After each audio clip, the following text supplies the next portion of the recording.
literally trying to prevent legal laws from being enforced in the United States. That is a dramatic change. That's why we've had to shift. So we got to figure out how to protect our officers and agents more holistically. On social media, how do we keep them from being doxxed? When somebody goes to like did to Director Lyons, they follow his kid home and then have protests in his front yard and then put it out live on video. That needs to be a crime. I don't want to violate anybody's right to free speech, but going into your front yard and harassing your family just because you're a law enforcement officer, that should not be a protected action. The world has changed, and we need to change with it to make sure our federal law enforcement officers and their families are protected. My next question is for Director Lyons. Body cameras have been deployed in Minnesota. I think transparency helps regain public trust. Is there any plan to release any of the footage to the public? 100%, sir. That's one thing that I'm committed to is the full transparency, and I fully welcome body cameras all across the spectrum in all of our law enforcement activities. And yes, sir, body cam footage will be released. I agree with you completely. Everyone assumes this body camera footage is bad footage. So, in so many cases, it's the exact opposite. And we get a show from the officer's lens what exactly they're dealing with on a daily basis, not just a 15-second clip we see on TikTok or whatever it may be. I'm very pleased to hear the releasing of more public footage. My next question is for you, Commissioner Scott. As a member of Congress, I have a very similar, all of us, the question's really for all of us. As a member of Congress, what can I do to make sure what happened in Minnesota doesn't happen in my community?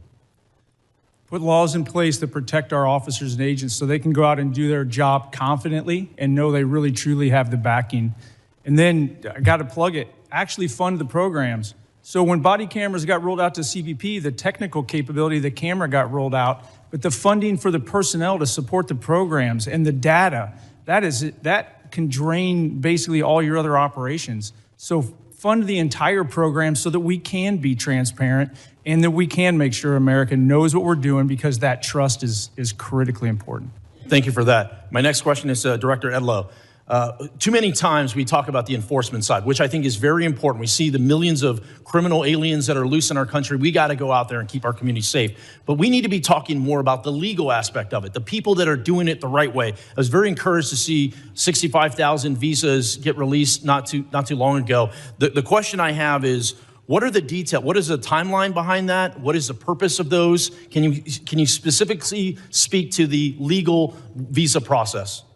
Well, if you're referring to the 65,000 that were the supplemental yes. H-2Bs. That's exactly right. So that's there's 60,000 or 65,000, 66,000, excuse me, that go out every year at 2 times in the year. And then Congress has, for many, many years, given the department the authority through the secretary to increase that based on the needs of the country. So those visas were released. I don't remember exactly when the time has expired. I apologize. And again, any questions? I know I'm being tight on the rules. We have to be. There's a lot of questions. We want to get through everything today. Any members will be able to submit questions in writing, and you can detail these. Thank you very much. I now recognize the gentleman from Rhode Island, Mr. Magaziner, for 5 minutes of questions. Mr. Lyons, has ICE hired anyone who is charged with a crime related to the January 6th riot here at the Capitol? Sir, I don't have that information, but I would say no. Would you, could you find out and please report back? Yes, sir, I'll get that. I'll take that as a given. Would you hire someone who attacked police officers here on January 6th, even though they were unfortunately pardoned by the president? Sir, we take assault on law enforcement very serious, and we have a good, strenuous vetting program. I'm sure. Thank you. Commissioner Scott, how many of your agents have been disciplined for excessive use of force over the past year? I cannot comment on ongoing. I'm not asking you to comment on specific investigation. How many of your agents have been disciplined? I'm just asking for the total. I'll get that number to you. I don't have it in front of me. All right. I sent you a letter asking that question and haven't received a response. Will you commit to sending a response to me, please? Yes, sir. All right. I'd like you to view this video. This is video of what appears to be pepper spray thrown by a federal agent into Rafael Veraza's car. You okay, Mama? You okay? Seconds later, he realized his daughter, 1-year-old Ariana, was in the back seat, also battling the chemicals. Are you familiar with this incident? Yes. Okay. Now, this is a family of United States citizens who were out to get groceries at a Sam's Club in Chicago When they arrived, they could see that there was a chaotic operation in the parking lot. They turned their vehicle to leave, at which point your agents sprayed pepper spray out of their vehicle and into the driver's side window of the Verrazas family vehicle. Is it proper procedure to aim pepper spray into the window of a moving vehicle? I'm not familiar. I don't have all the details on this. It's an ongoing I'm not asking about investigation, but to answer your specific question, Is it proper we procedure? try to avoid that. No, it's not. Try to avoid it. Because you understand it's dangerous, right? Not just for the driver, but for pedestrians, for other people who could be hit by a car if a driver is blinded, right? I 100% understand that, but you're talking about intentional versus not intentional. Well, now listen. I've been in a vehicle in one of these situations. Scott, reclaiming my time. From the video, this was clearly intentional, and you know as well as I do that in any other law enforcement agency, if an officer did this, they would be put on leave, investigated, and likely disciplined. Were any of your agents ever investigated or disciplined for this incident? I'll have to get back to you on this incident. I believe it's still an So you ongoing don't know. investigation, but we have at least I'd like to 10 show open you cases. another video. This one is from Minneapolis. Sprayed pepper spray at close range directly into the face of an individual who had already been pinned to the ground by 3 other agents. And there's a picture of this behind me to give you a better view. Is this proper procedure for the use of pepper spray? I cannot comment on that because you're only showing one piece, and that subject Has is this clearly agent not been compliant. investigated? But this is not the intended use of this weapon, correct? The intended use is to try to avoid escalating. It's to de-escalate the All right. situation. Well, he was already pinned to the individual ground by 3 comply. other agents. I think he had been de-escalated. Is there any investigation into this agent for doing this? I'll get back to you. There are several open investigations. All right, listen, there has been no accountability in your agency under the Trump administration. None. Your agency has repeatedly been caught on tape using unnecessary violence against civilians, and you can't even tell me if any of these agents have been investigated or disciplined. You are supposed to be making people safer, and instead your agents are being unnecessarily violent. And that is why the Trump administration has lost the trust of the American people on immigration. Understand, it's not just the actions of the agents in the field, it is the lack of accountability from the top that has caused public trust to erode. And there need to be major reforms before we vote to give any of you any more funding. Your agencies need to act like other law enforcement agencies. Take off the masks, wear badge numbers, enforce discipline with real standards of conduct. But accountability starts at the top. Kristi Noem is completely unfit and should be removed from office. And all of the operations that we just watched were overseen by Commander Gregory Bavino, who himself engaged in excessive use of force. He even admitted that he lied to a federal judge when he claimed he had been hit by a rock prior to throwing a tear gas canister at a crowd of civilians. But then after the footage came out, and that turned out to be not true, he admitted that he had lied about it. Mr. Scott, what disciplinary action do you plan to take against Mr. Bavino? I cannot comment on personnel actions on any. Is there an investigation underway or being considered into Mr. Bavino? Every allegation and every use of force is fully investigated. Well, within please DHS. investigate him. It goes through a review You need board. to and then start Gentlemen's- enforcing discipline. Gentleman's in your time agency. has expired. I now recognize the gentleman from Alabama, Mr. Strong, for 5 minutes of questions. Thank you, Chairman Garbarino, Ranking Member Thompson, and thank you to all our witnesses for being here today. Let me start with the simple facts. The border is now closed. Fentanyl poisonings are down by more than 35%. I thank each of you for your service to our country. I remember in April of 23 when then Secretary Mayorkas testified before this very committee that the U.S. border was, and I quote, secure, close quote, and not open. At the same time, under his leadership, illegal alien population surged to over 11 million. They were coming from more than 160 different countries as migrants were released into our country by the millions.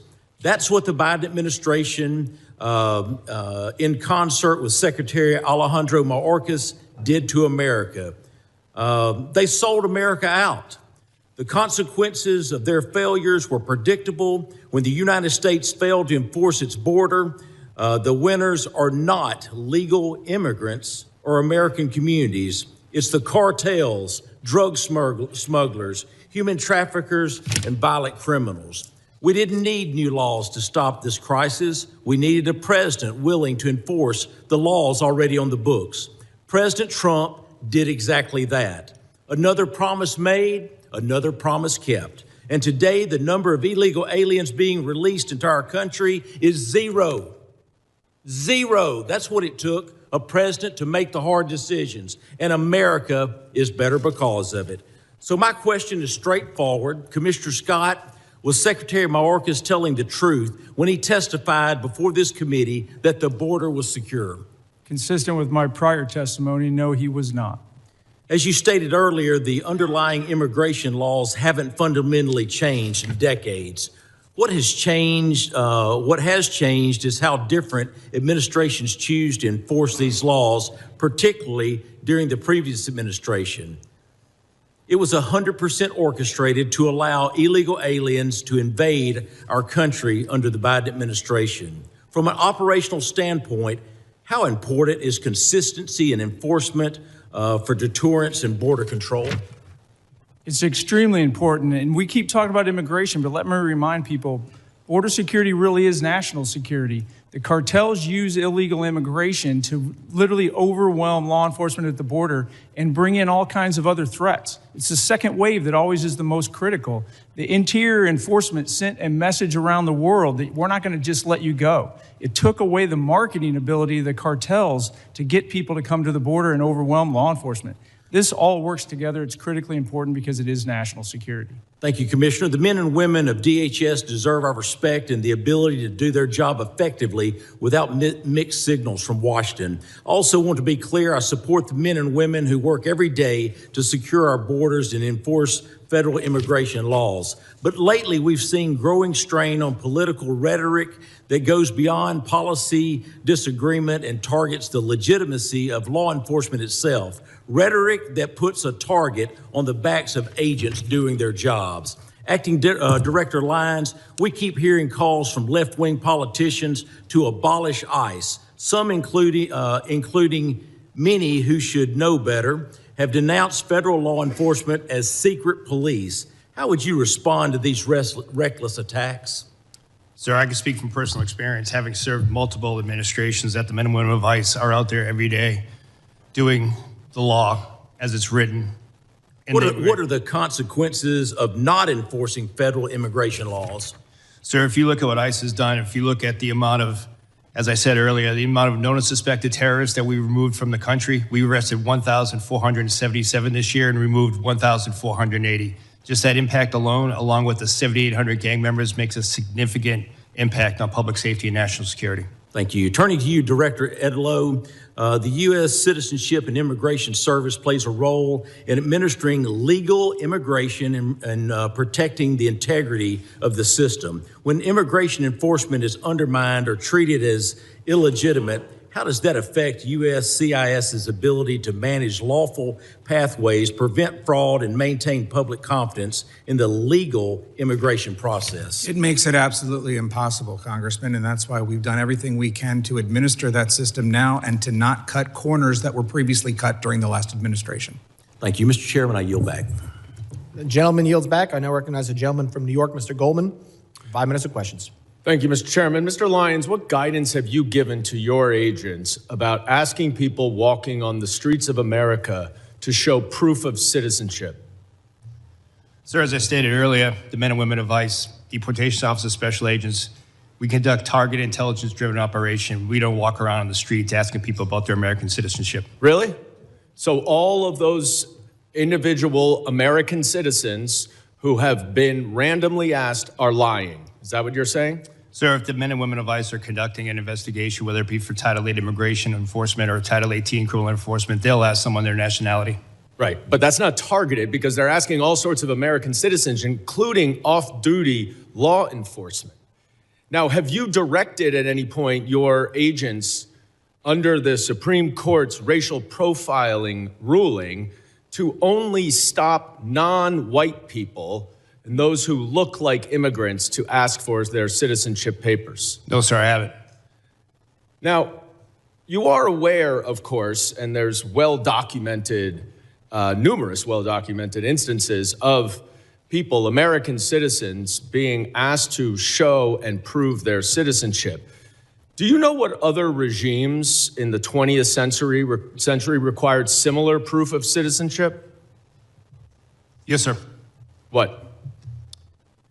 Sir, there was various nefarious regimes that did that. Is Nazi Germany one? Yes, but Is the Soviet Union So one? I honestly Sir, have to I'm stop asking you the right there, questions. sir. Is the Soviet Union one? Yes, sir, but I totally, now- this is the wrong type of questioning you No, should what's? ask me. I'll tell you what the wrong type But of actually, thing sir, is. Sir, is it's the my Holocaust time. Museum is down at Reclaiming my 14th time, and sir. Independence. If you want to go see Reclaiming my Nazism, time, that's what Mr. it is. Chairman. It's not the men and women of ICE that are out there doing it every day. So to say that the men and women of ICE that can Mr. stop Chairman, us, I'm reclaiming my time. I would like my wrong. time back, please.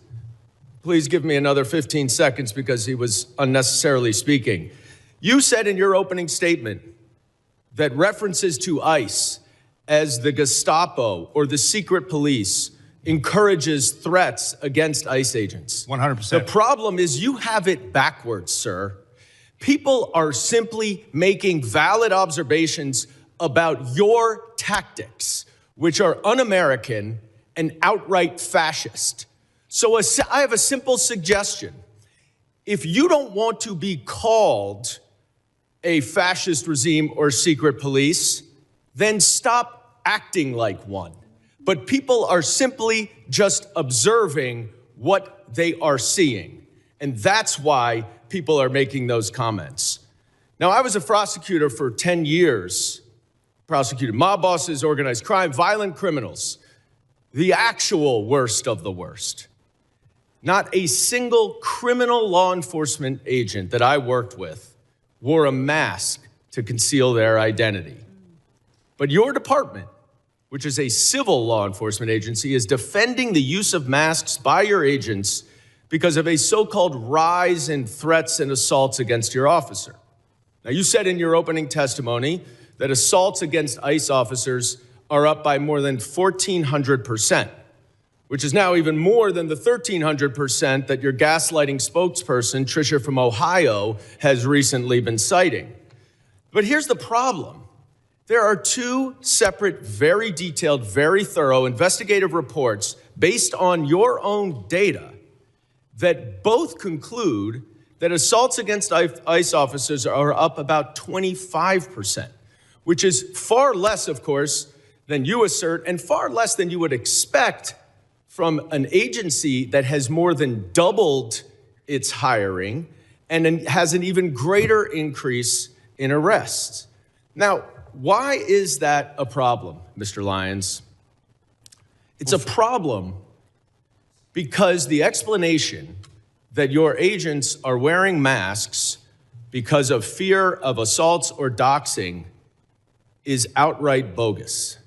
You and your untrained, unqualified, unvetted, unidentified agents are intentionally terrorizing our cities and communities all over this country to avoid accountability for their excessive force and their lawless actions.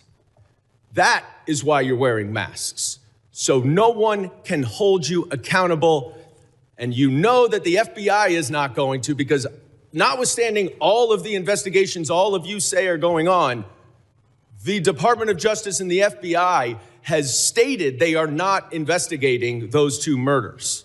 This is not the America that I know and love. This is not the America my immigrants came to. And it's long past time that you rein in your out-of-control agency and start following the law and the Constitution, and I yield back. Gentleman's time has expired.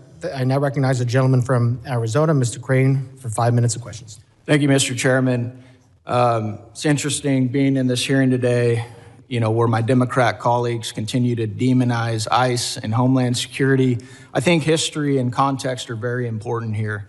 It's not lost on most of the American public that my Democrat colleagues actually caused this entire crisis with their open border policies that they all voted for, letting in close to 15 million illegal aliens.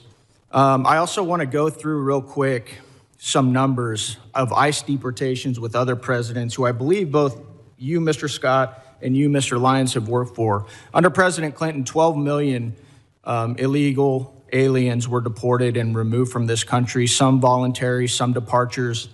Key, no riots. Under President Bush, 2 million, no riots. Obama, who was often referred to as the deporter-in-chief, 5 million, including returns, no riots.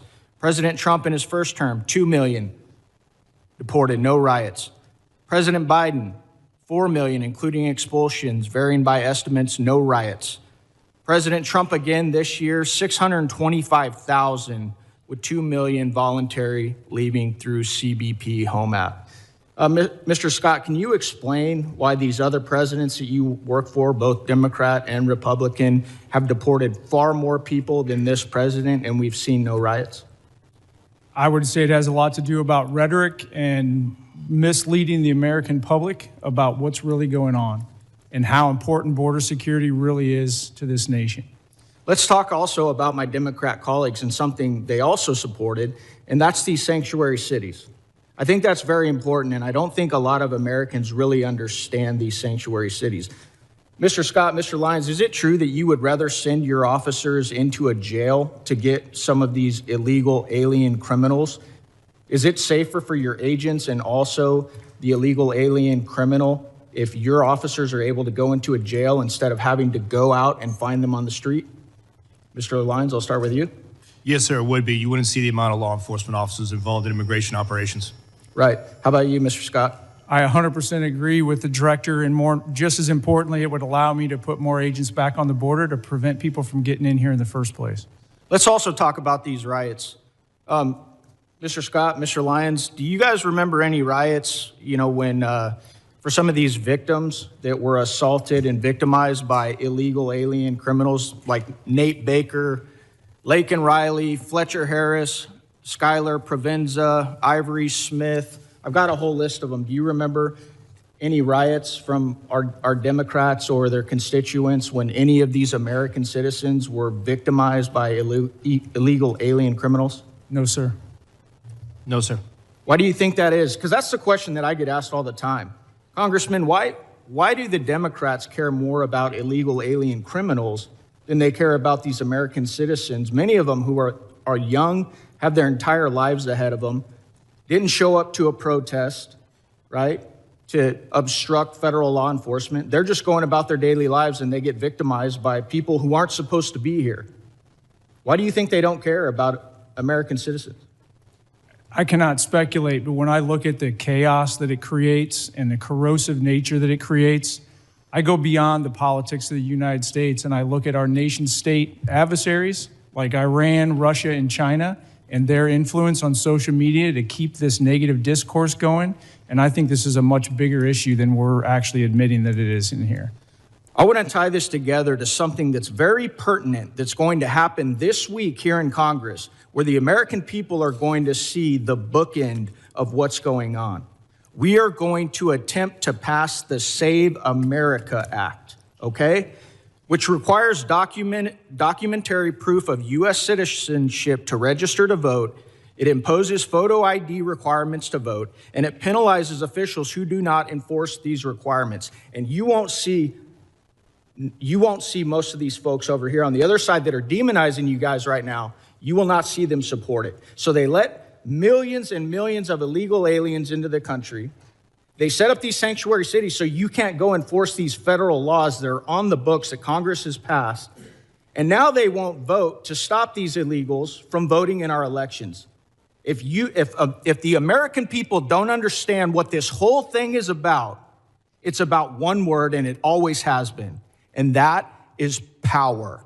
They want power, and they need these illegals to vote in our elections. That's why they don't care about the fraud either, because they need those votes as well. Thank you. I yield back. Gentleman yields back. I now recognize the gentlelady from Illinois, Ms. Ramirez, for 5 minutes of questions. Thank you, Chairman.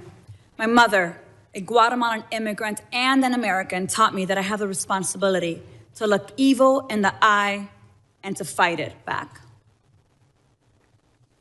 Mr. Lyon, Mr. Scott, Mr. Edlow, you have used your power to perpetrate great evil.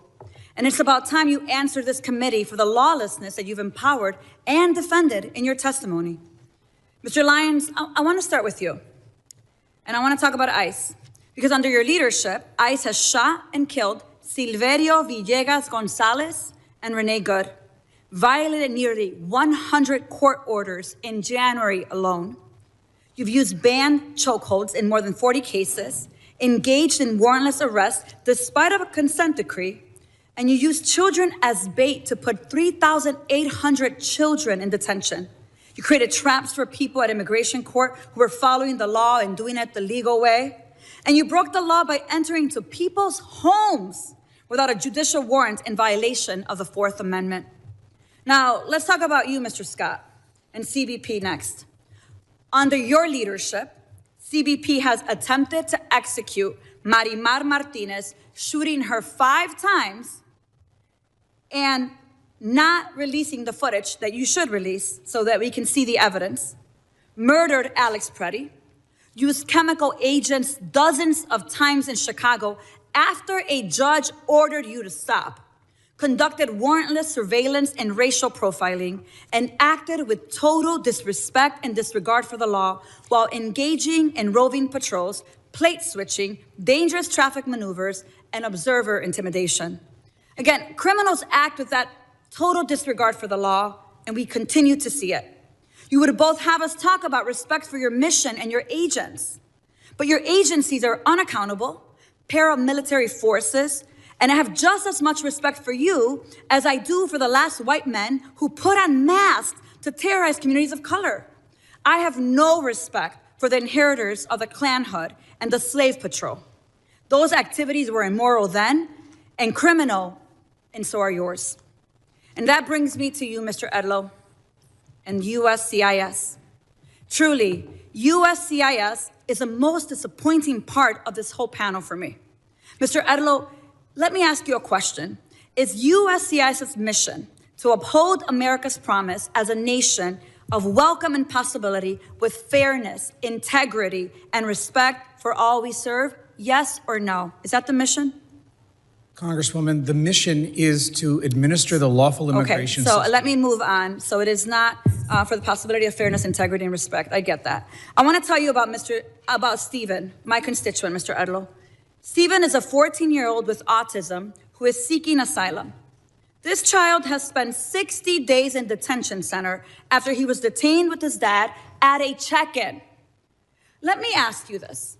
What kind of agency would strip asylum protections from children, even those with pending asylum claims, and deport minors without due process? You don't have to answer that.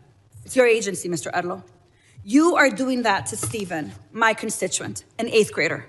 You have abandoned the mission and allowed USCIS to become a tool in DHS's abusive enforcement apparatus, Mr. Edlow. It is shameful to see what USCIS has become. As I've said before, DHS, ICE, and CBP, they're not really rogue.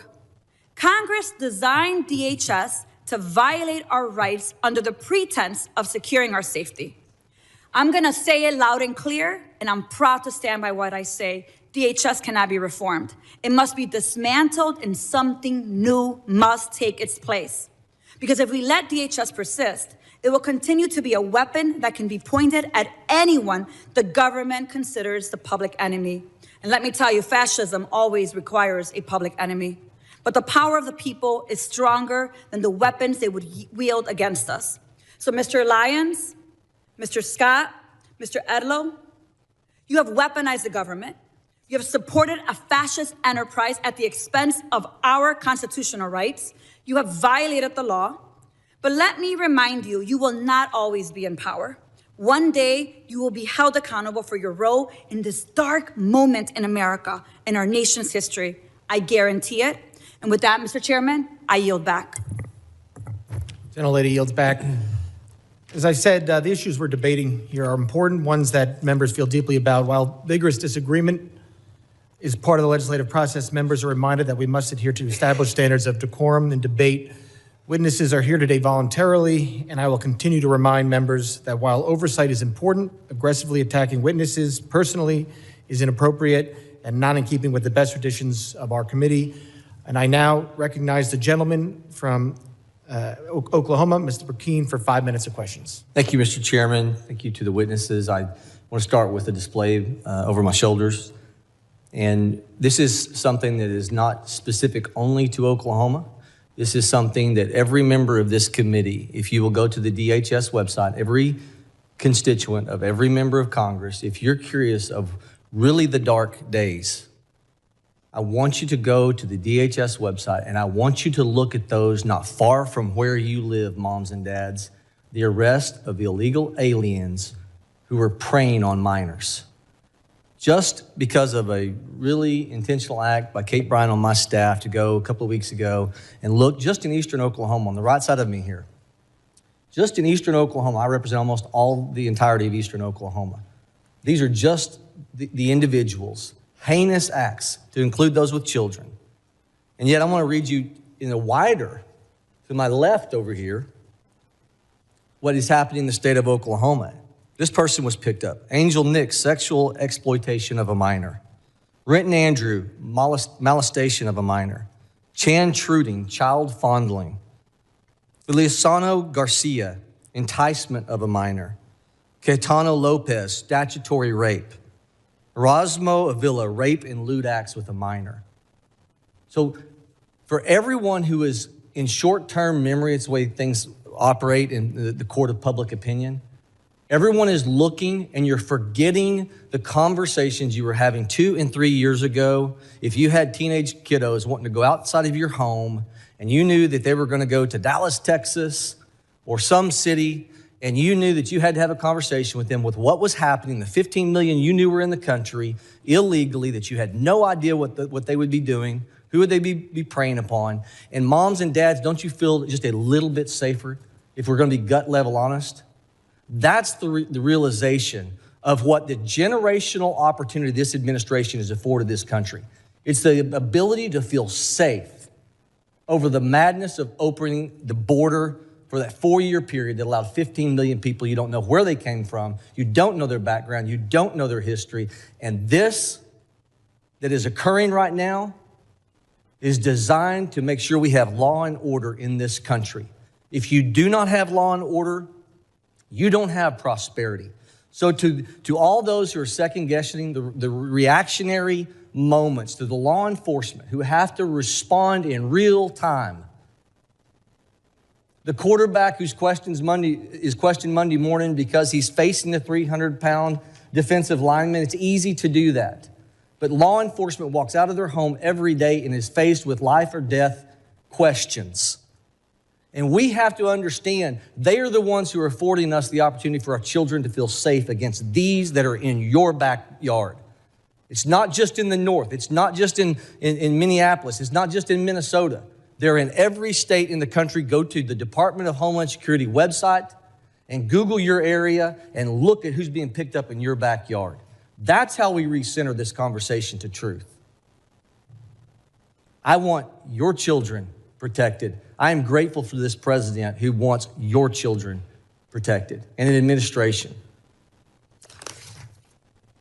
The same playbook is happening now to create chaos and take your eye off the real goal, which is to secure our communities, to get back to a place of safety. Mr. Lyons, can you describe, because of not allowing these people to stay in jails, these sanctuary cities are letting them go, thousands released from jail because they will not cooperate with ICE.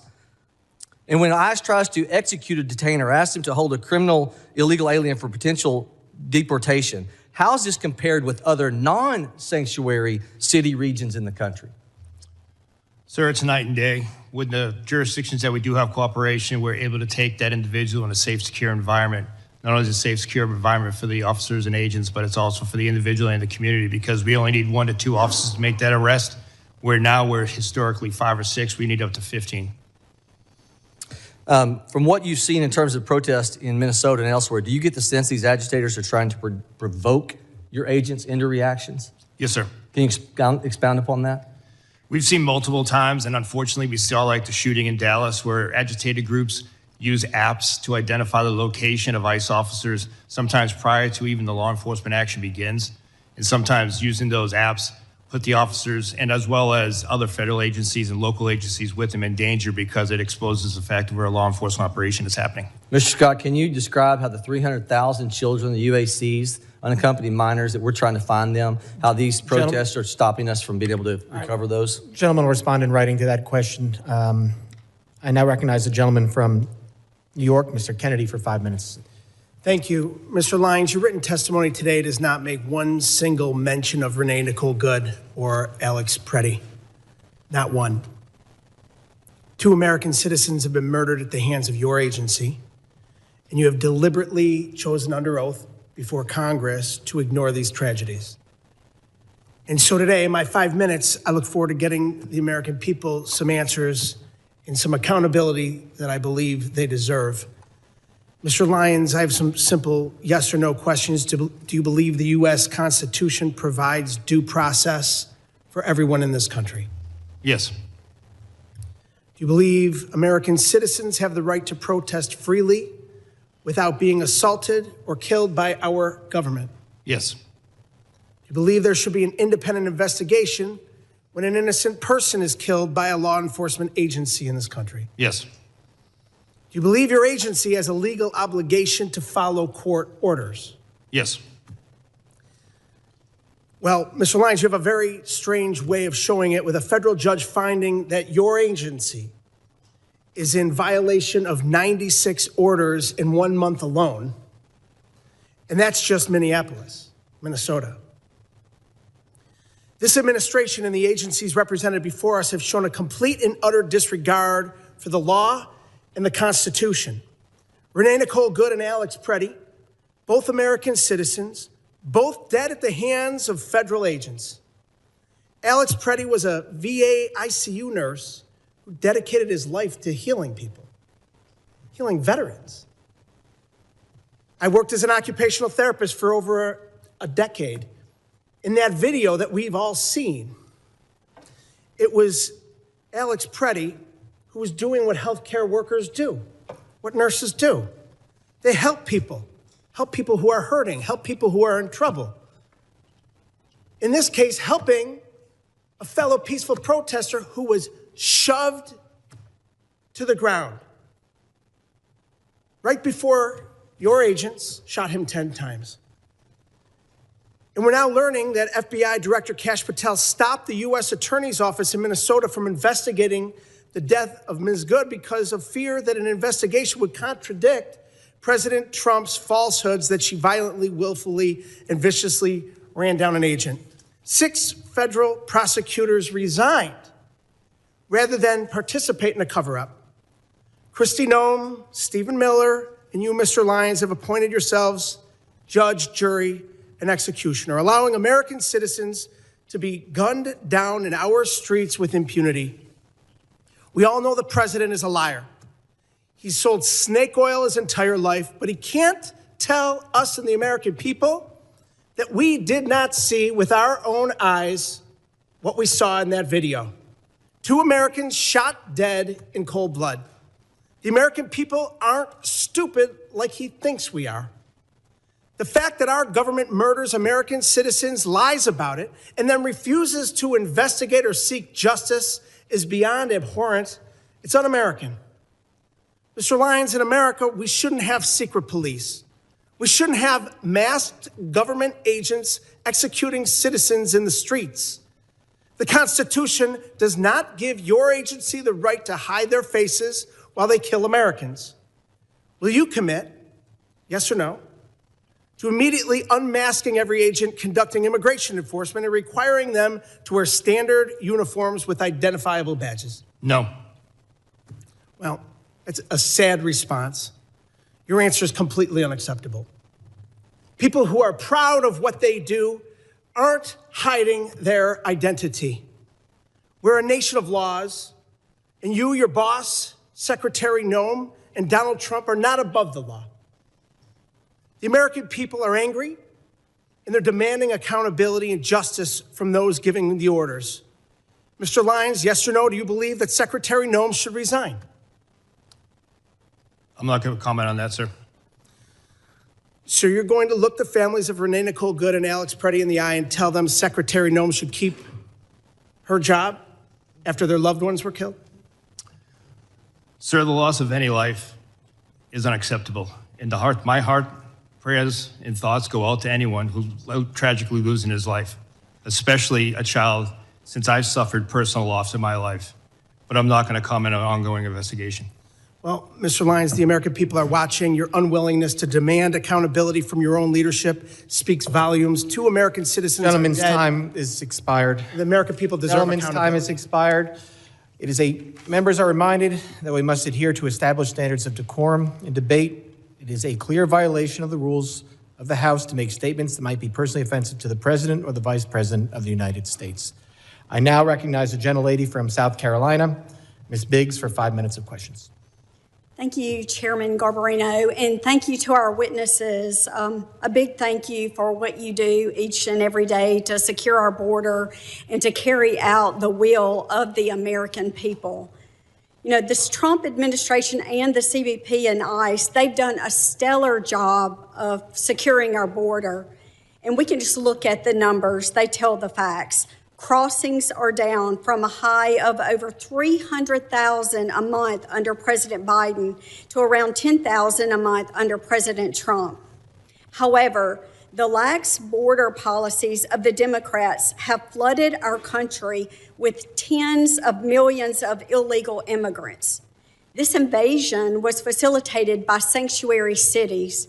Most cities will hand over criminal aliens with a deportation order to ICE, but sanctuary cities refuse to do so, often releasing them back into the public around our communities, our children, and making it unsafe. Cities like Minneapolis pick and choose which laws they want to enforce. And by doing that, they place our federal law enforcement in danger, forcing ICE agents to make arrests out in public, something that could be avoided if sanctuary cities simply cooperated with the federal law.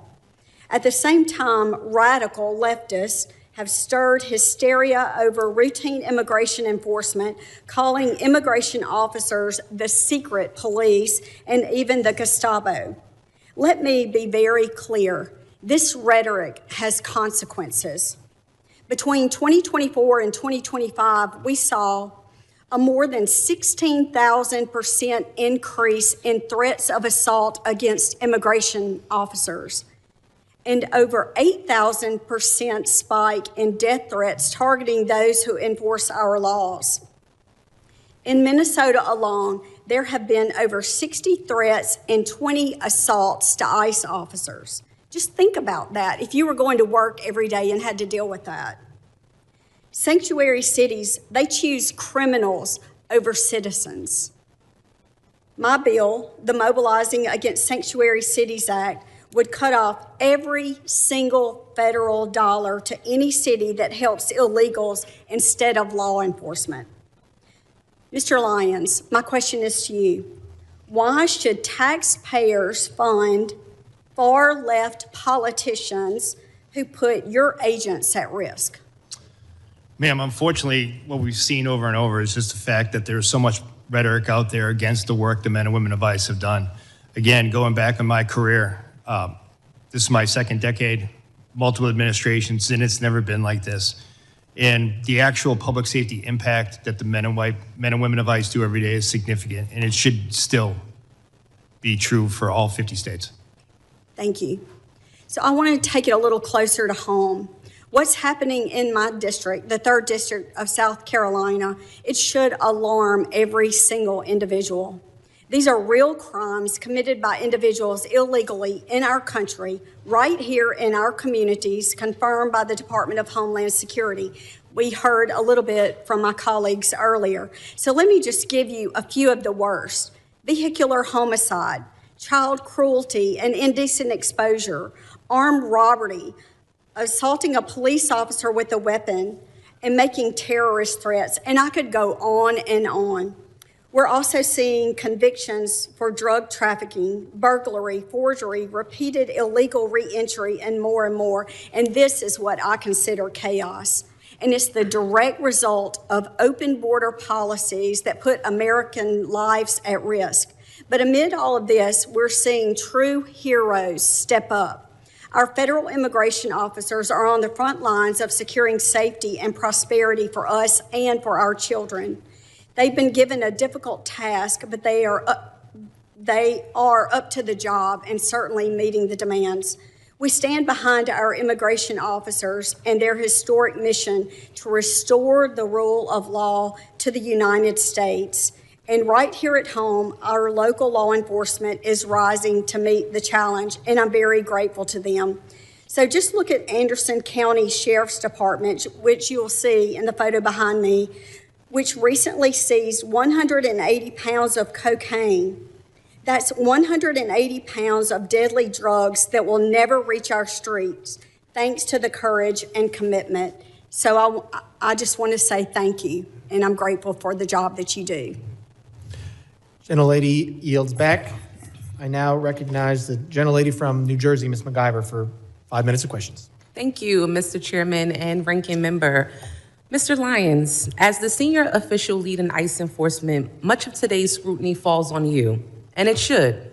We have seen repeatedly that Republicans, Trump administration, its DHS, and your agency will do absolutely anything to avoid answering for your actions. When I showed up to inspect Delaney Hall, a private prison that you contract with, ICE tried not to give us an oversight tour.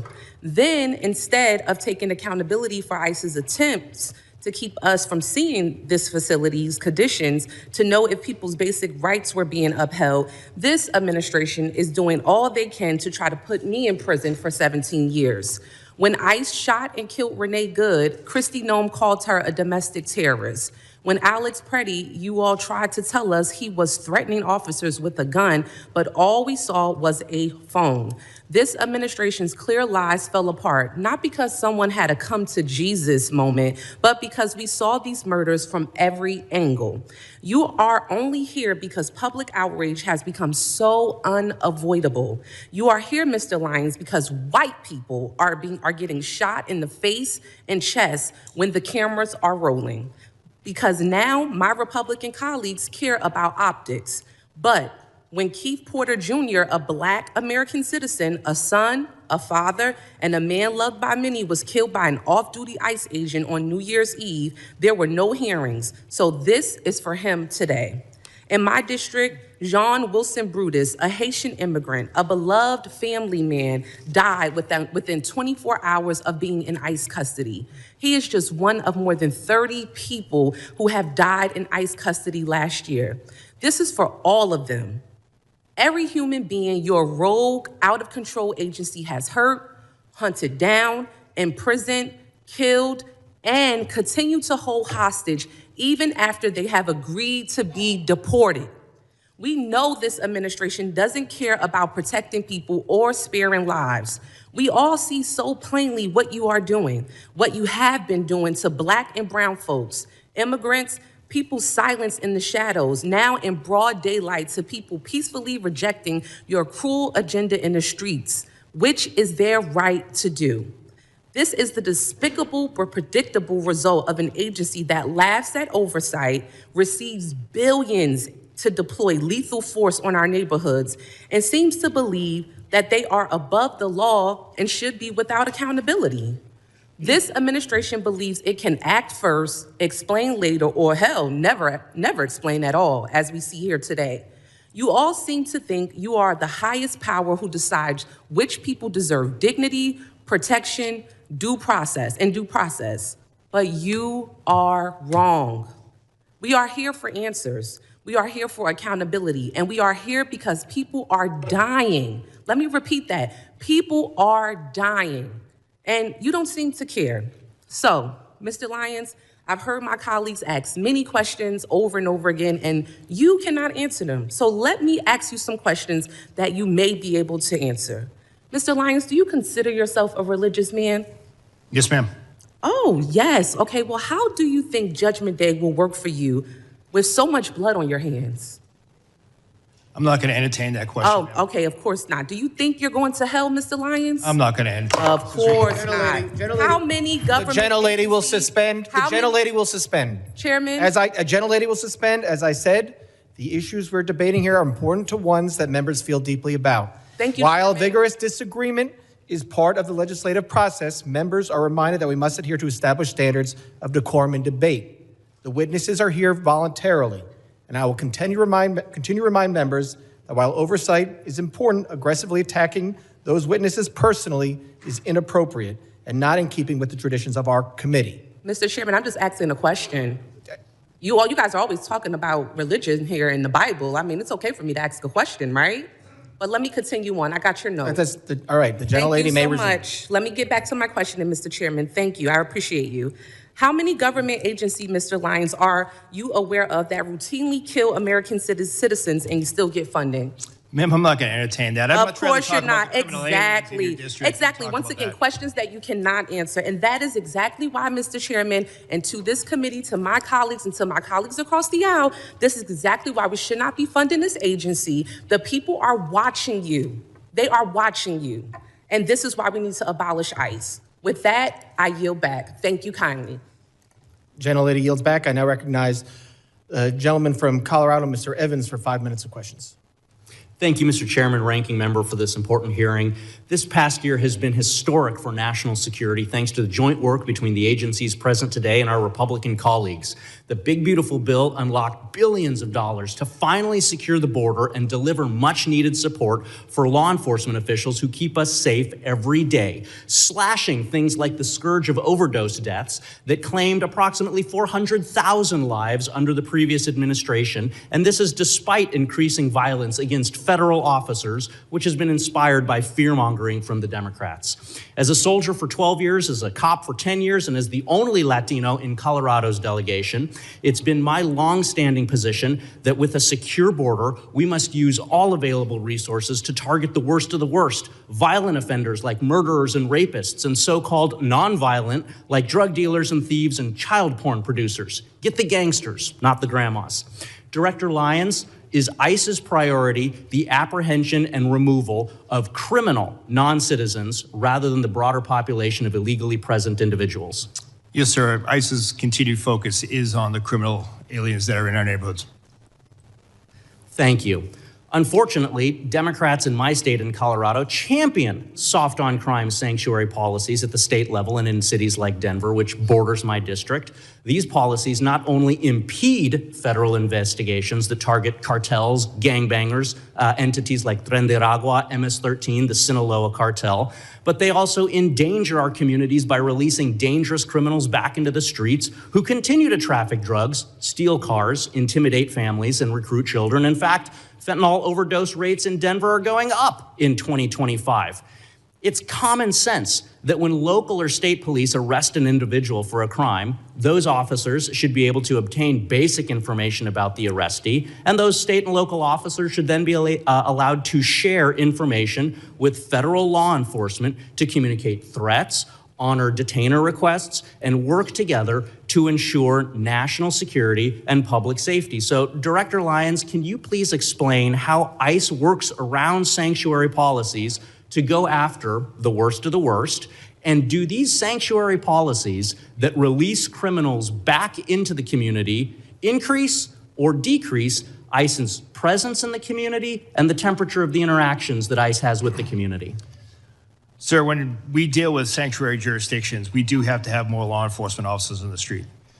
Like I said earlier in my testimony, we'd much rather have the chance to take a aggravated felon, repeat DUI offender into custody at a prison, local jail, or some type of lockup environment where it's safer for my officers and for not only the individual, but that community as well.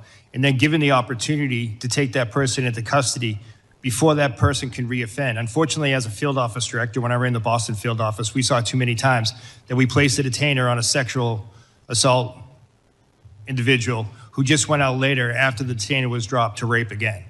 And that is why we need cooperation at all levels, especially the local and state. Thank you. Director Lyons, my district, 40% Hispanic. It's full of successful business owners and strong immigrant families. Unfortunately, my colleagues across the aisle are fanning the flames of fear for their own political gain in my Hispanic communities, scaring people over events that haven't happened in my district. So I'd like for you for just a brief moment to speak directly to my constituents who are legally present in the U.S., not criminals, but who are fearful of being searched or detained via immigration efforts. Should they fear ICE? And what policies does ICE have to prevent the seizure of people with legal status? Sir, ICE officers and special agents are trained in the Immigration and Nationality Act. So anyone that is here legally or lawfully or a U.S. citizen should not be concerned about being deported or detained. Unfortunately, many times there are individuals that are with criminal illegal aliens.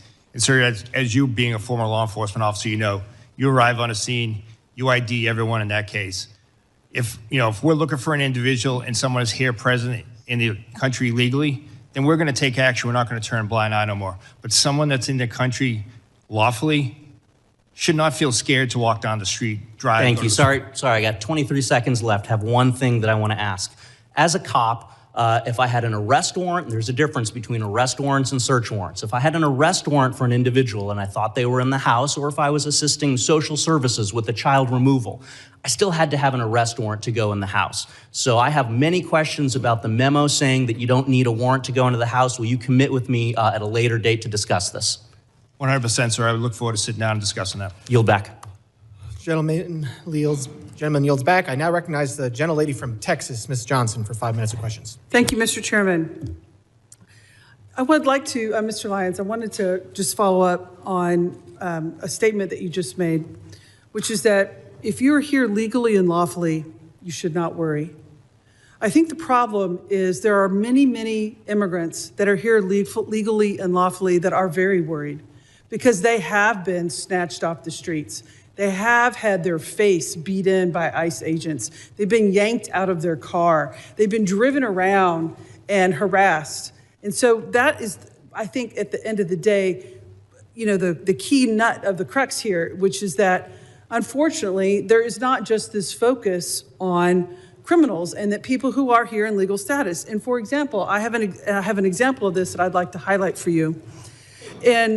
Back in October, Maher Tarabishi, a North Texas resident who was allowed to be in this country legally and was under a supervision order to check in on an annual basis since 2008. And did that because he had an adult disabled son. And so he was here working as an IT consultant and was here in the legal process to take care of his adult legal son. He went to check into his appointment. It so happened to be at the time that the Dallas ICE office was closed due to the shooting. And so he was not able to check in. When he went back to check in, he was immediately snatched up and detained because he missed his appointment. That was unavoidable because the office was closed. He told everyone he was in legal status. He had been here since 2008. And he had an adult disabled son that would likely pass away if he was not released. He was not released. His son died. And then to complicate it, he was not allowed to go and attend the funeral. And he's still in detention in the Bluebonnet facility in Texas. He is not a criminal. He has no criminal history. He was here legally. That is an unacceptable outcome. And I would like to know if you are willing to review his case and help us get his release, because he should not be in the Bluebonnet detention facility under these facts. Yes, ma'am. I'm committed to reviewing that case for you. I appreciate that. The other issue that I am really very concerned about is these warrantless entries into people's homes. It is a problem that is of epic proportion. There was just recently, yesterday, circulation, a Latino family, ICE just broke into their home without a warrant. And there was an example where they arrested a man in his pajamas who had every right to be here as a U.S. citizen, but wrongfully snatched out in the freezing cold without a warrant to do so. The problem that we're having, nobody wants to see attacks on ICE agents, sir. But this is something I have brought up in this committee time and time again, which is, unfortunately, under your leadership and under Secretary Noem's leadership, this rogue brutality that ICE agents are inflicting upon the people of this country is not being reined in. It's not being, the agents who are abusing their power are not being held accountable. I'm sure that there are many, many fine agents who are doing everything they can to exercise their duty lawfully. But the problem is there are agents who are not. And the power that they have has gone to their head, and they use that power unconstitutionally in violation of many people's direct constitutional rights. And what you're seeing in this country is the fact that your agency, it's not stopping. And rather than saying, yes, we're going to take steps to keep these people who are abusing their power and who are terrorizing citizens of this country wrongfully that we're going to hold them accountable, rather than well, that's what we want to see. You're doubling down on that we're only going after criminals, which is in your own comments. You said that you had 397, I think that's right, 379,000 arrests, but only 8,700 of them were suspected gang members or known suspected terrorists. That's 2%. And the problem is we can't terrorize 98% of the people in this country that have been wrongfully detained for 2%. That's not how the system works. And that is not okay. And so we have to do a better job. And so what procedures are you putting in place to hold agents accountable who clearly have a hot trigger and who clearly abuse their authority because someone has a phone and a whistle? Ma'am, ICE does have the Office of Professional Responsibility. It's a robust internal investigation agency that does investigate allegations of special agent or deportation officer misconduct. And we do take everyone seriously, and we do investigate those. Well, those are not being publicly reported. And so that's where there's a huge breach of the public trust, because there does not appear to be any accountability, sir. Thank you, and I'll yield back. Gentlelady yields back. I now recognize the gentleman from Pennsylvania, Mr. McKenzie, for 5 minutes of questions. Thank you, Mr. Chairman, and I appreciate all of our testifiers being here today. Before I begin, I would like to thank all of our members of law enforcement across the country who work every day to keep our communities safe, and also to their families that sacrifice. We know that it's a challenging job, and the environment is made particularly challenging by those who want to oppose our law enforcement from carrying out their lawful duties to keep everybody in our country and our communities safe. As was discussed earlier, there are a couple areas, though, where I think it's appropriate to discuss potential reforms and the way that we can improve our government operations. DHS guidance indicates that ICE does not arrest or detain U.S. citizens. On the other hand, social media is full of reports and accusations that this is occurring. As you know, any accusation that an American citizen's rights are violated is very serious. Can you clarify, Mr. Lyons, whether this is something that it occurs, and what are the circumstances where a U.S. citizen might be detained, and what steps does ICE take to prevent mistakes? Yes, sir. I appreciate the question. Well, unfortunately, there's a misnomer that ICE is just a civil enforcement agency, and that's completely wrong. ICE enforces over 400 criminal statutes as well. Special agents, especially with the Homeland Security investigations, they're consistently out there doing human trafficking cases, drug cases, terrorism cases. And we do encounter U.S. citizens, and those who do commit federal crimes are arrested. But under Title VIII, no U.S. citizen is subject to civil immigration enforcement, and that just doesn't happen. There are multiple safeguards in that way, and if a U.S. citizen is detained in the course of an immigration investigation, they're quickly released. We don't take action on American citizens. If it does occur where a U.S. citizen is detained during the course of another investigation, how is that documented and conveyed to the public about the fact that this did occur and what the circumstances around that were? So, sir, if you say it's a separate investigation, if it comes to a criminal case, obviously a lot of those are under seal or ongoing investigations. We won't expose that. But we're transparent in the case when it comes to any U.S. citizens that's detained in any law enforcement operations that's subsequently arrested. I appreciate that. I think greater transparency could be beneficial for both the American public and everybody involved here if we clearly articulate what occurred in many of these instances. I've seen it myself when I'm looking into local issues in our community. There are oftentimes two sides to the story, and when it is actually conveyed what did occur and why it occurred, there's a greater understanding in our local community of the law enforcement activities that occurred. The second thing I would like to hit on is jurisdictions, which are sometimes referred to sanctuary cities. Not a clear definition, as we all know, but local authorities in our community. We have Northampton County, which does not honor ICE detainer requests for 48 hours and properly convey to ICE and law enforcement about the release of that individual, when that may occur, or even during that detainer period, allow ICE to come onto their property to make an arrest in a secure facility. Obviously, that leaves our community in a vulnerable position. In our case, members of Tren de Aragua, domestic abusers, have been released onto the street, and ICE had to stake out that location, making the arrests in an unsecure way out in the local community.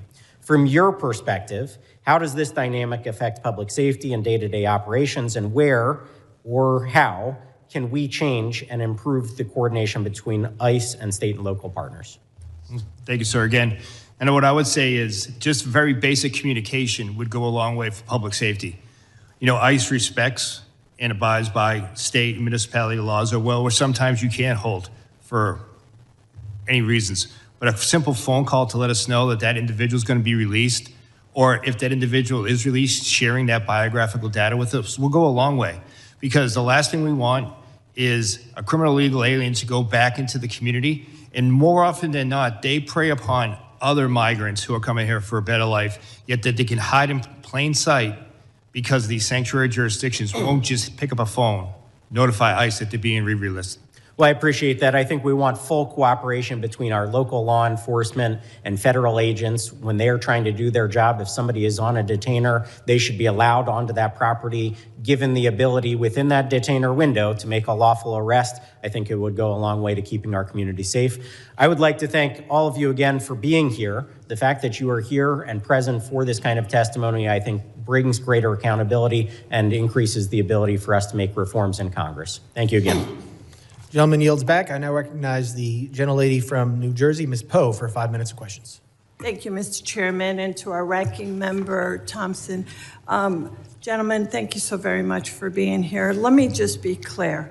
Secretary No must step down or be impeached by the House, period.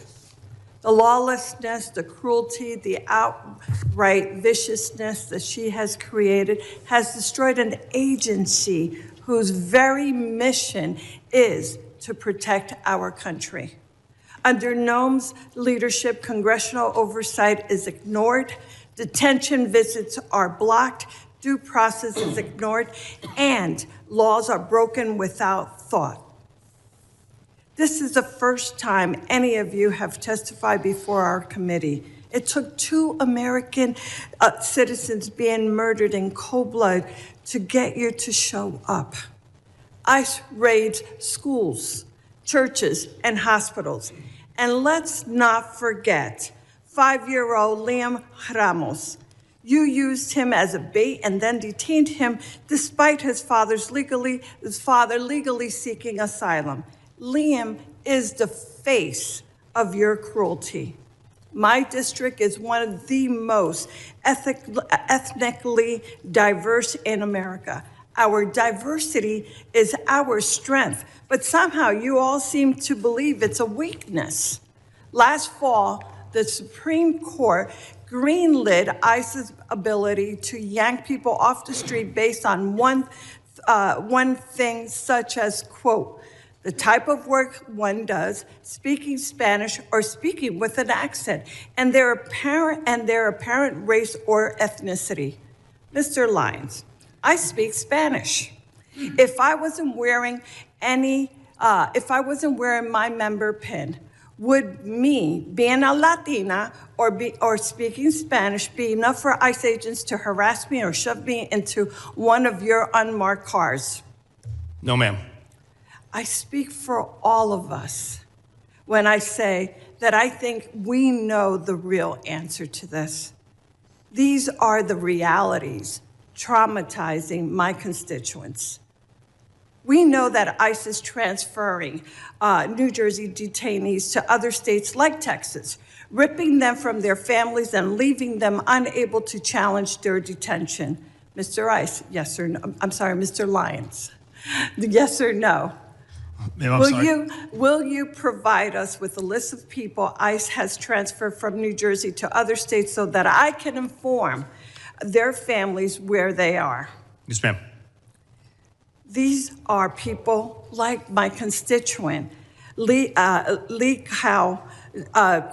Cordilla, whose ICE shipped to Texas and continues to detain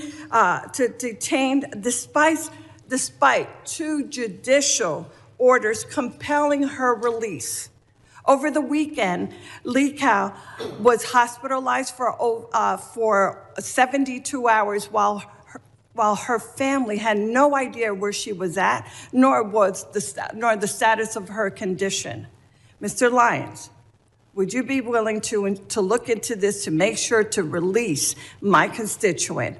Why have we failed? Why have you failed to inform her family where she was sent and the status of her condition? When will she be freed? Yes, ma'am, you have my commitment that I'll look into that. Thank you. Now soon, Mr. Lyons and all of you, my district will host the World Cup matches and hundreds of thousands of visitors will come. Visitors' confidence is plummeting and jeopardizing the World Cup. Mr. Lyon, will you commit to ensure that pausing its operations and raise at FIFA matches and other FIFA-sanctioned public events? Ma'am, ICE, specifically Homeland Security Investigations, is a key part of the overall security apparatus for the World Cup. We're dedicated to securing that operation, and we're dedicated to the security of all our participants as well as visitors. You realize that if they feel that they're going to be wrongfully incarcerated or wrongfully pulled out, that's going to hurt this entire process. I hope you realize that. Yes, ma'am, and ICE is dedicated to ensuring that everyone that visits their facilities will have a safe and secure event. Without these assurances, our local communities and national reputations will indeed be suffered. Thank you, Mr. Chairman. I yield back. Gentlelady yields back. I now recognize the gentleman from North Carolina, Mr. Knott, for 5 minutes of questions. Thank you, Mr. Chairman. Using the trope, diversity is our strength, as an excuse for lawlessness is unbelievably naive and dangerous. Nobody in this room would say that diversity is a bad thing. Lawlessness is a bad thing. Law and order is much more of our strength than open border policies that welcomes anybody with no vetting. And when you get down to the nuts and bolts of this issue, we would not be having this hearing if the Democrats attacked illegal immigration with the same vigor that they're attacking law enforcement and the men at this table. That's a fact. And it's worth noting that the dishonesty in framing these issues has been unbelievably obvious, it's been consistent, and just as an anecdote, Mr. Lyons, was Liam used as bait by your agency?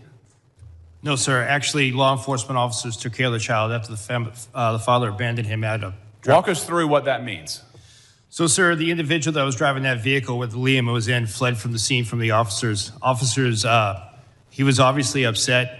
We comforted him. The officers actually placed him in one of our vehicles, played his favorite song, favorite music. Then they took him to McDonald's. You all got him McDonald's. So you all did not abduct him. You did not use him as bait. Any characterization of that is a lie. And it has been repeated over and over by the Democrats to frame your agency. You know, it's worth noting again that the Democrats fought to prevent any vetting of 20 million illegal immigrants into this country over the last 4 years. They attack agents rather than those who are assaulting agents today. They continually misframe what's happening in the ground. They continually malign the law enforcement officers who are providing legal structure to otherwise lawless landscapes in this country. And it's worth noting that there have been roughly 2 million people in the country who have been removed in the last year, some voluntarily, and then some by forced deportations. We've heard roughly about 25 cases of alleged abuse. Some of them, as I just pointed out, are dishonestly framed. But let's do a favor to the Democratic side. Let's increase that number by 1,000 times. 25,000 cases of alleged abuse or improper protocols. We are still operating at roughly 99% proficiency. Given the scale of the problem, the scale of the solution that you all are operating under, your agents are doing a remarkable job, and I thank you. But one issue that I want to talk about is this idea of sanctuary policies. Sanctuary policies is not just a passive relinquishing effort. It's an active obstruction. Isn't that true, Mr. Lyons? Yes, sir. And what I mean by that is, when I say it's an active, to be specific, there are sanctuary states and cities that will release violent criminals rather than handing them over to pursuing federal law enforcement. Isn't that correct? That is correct, sir. I left the hearing a few moments ago just to find a quick example. Here's one right behind me. Just 30 hours ago, an illegal alien arrested for stabbing an American in the back. He was charged with attempted murder. He pled to a lesser offense. The feds wanted him, sought a detainer, and then rather than hold him for your agent's pickup, he was released back into the streets of Maryland. That is not an unusual action from local hostile law enforcement, is it, Mr. Lyons? No, sir, that's what we face every day. So we've heard the Democrats complain that we're not getting the worst of the worst, but their sanctuary jurisdictions that control roughly 40% of this country's population will actively release sex predators, drug dealers, violent offenders, rather than hand them over to you for deportation. And these are people who are already in custody. Am I correct, Mr. Lyons? Yes, sir. The individuals were already deemed a public safety threat by local or state law enforcement. And then when they get a federal detainer, they will release them on the street rather than turn them over for deportation. Yes, sir. It's disgusting. Mr. Scott, I want to talk to you briefly. I'm running out of time. How many cities does your agency operate in? We operate nationwide. Why is it that there is so much tension in Minneapolis, St. Paul right now? Because paid agitators are actively trying to stop law enforcement action. Without that, you wouldn't even have any idea most of these arrests were taking place. In many parts of the country, local law enforcement assists your efforts to bring legal structure to these lawless areas. Isn't that correct? That's correct. And when order is maintained, you can do your job peacefully, correct? Correct. And all we've ever asked is for law enforcement to do their job, not necessarily. In Minneapolis, St. Paul, local law enforcement in some cases have been prohibited from maintaining order so you can do your job. Isn't that correct? Correct. Gentleman's time is I yield back. expired. Thank you. I now recognize a gentleman from Virginia, Mr. Walkinshaw, for 5 minutes. Thank you, Mr. Chairman. Director Lyons, your opening statement referenced the importance of protecting children, and I'm glad to hear your commitment to that. I want to focus on one of President Trump's mass deportation policies that the experts say harms children: child detention.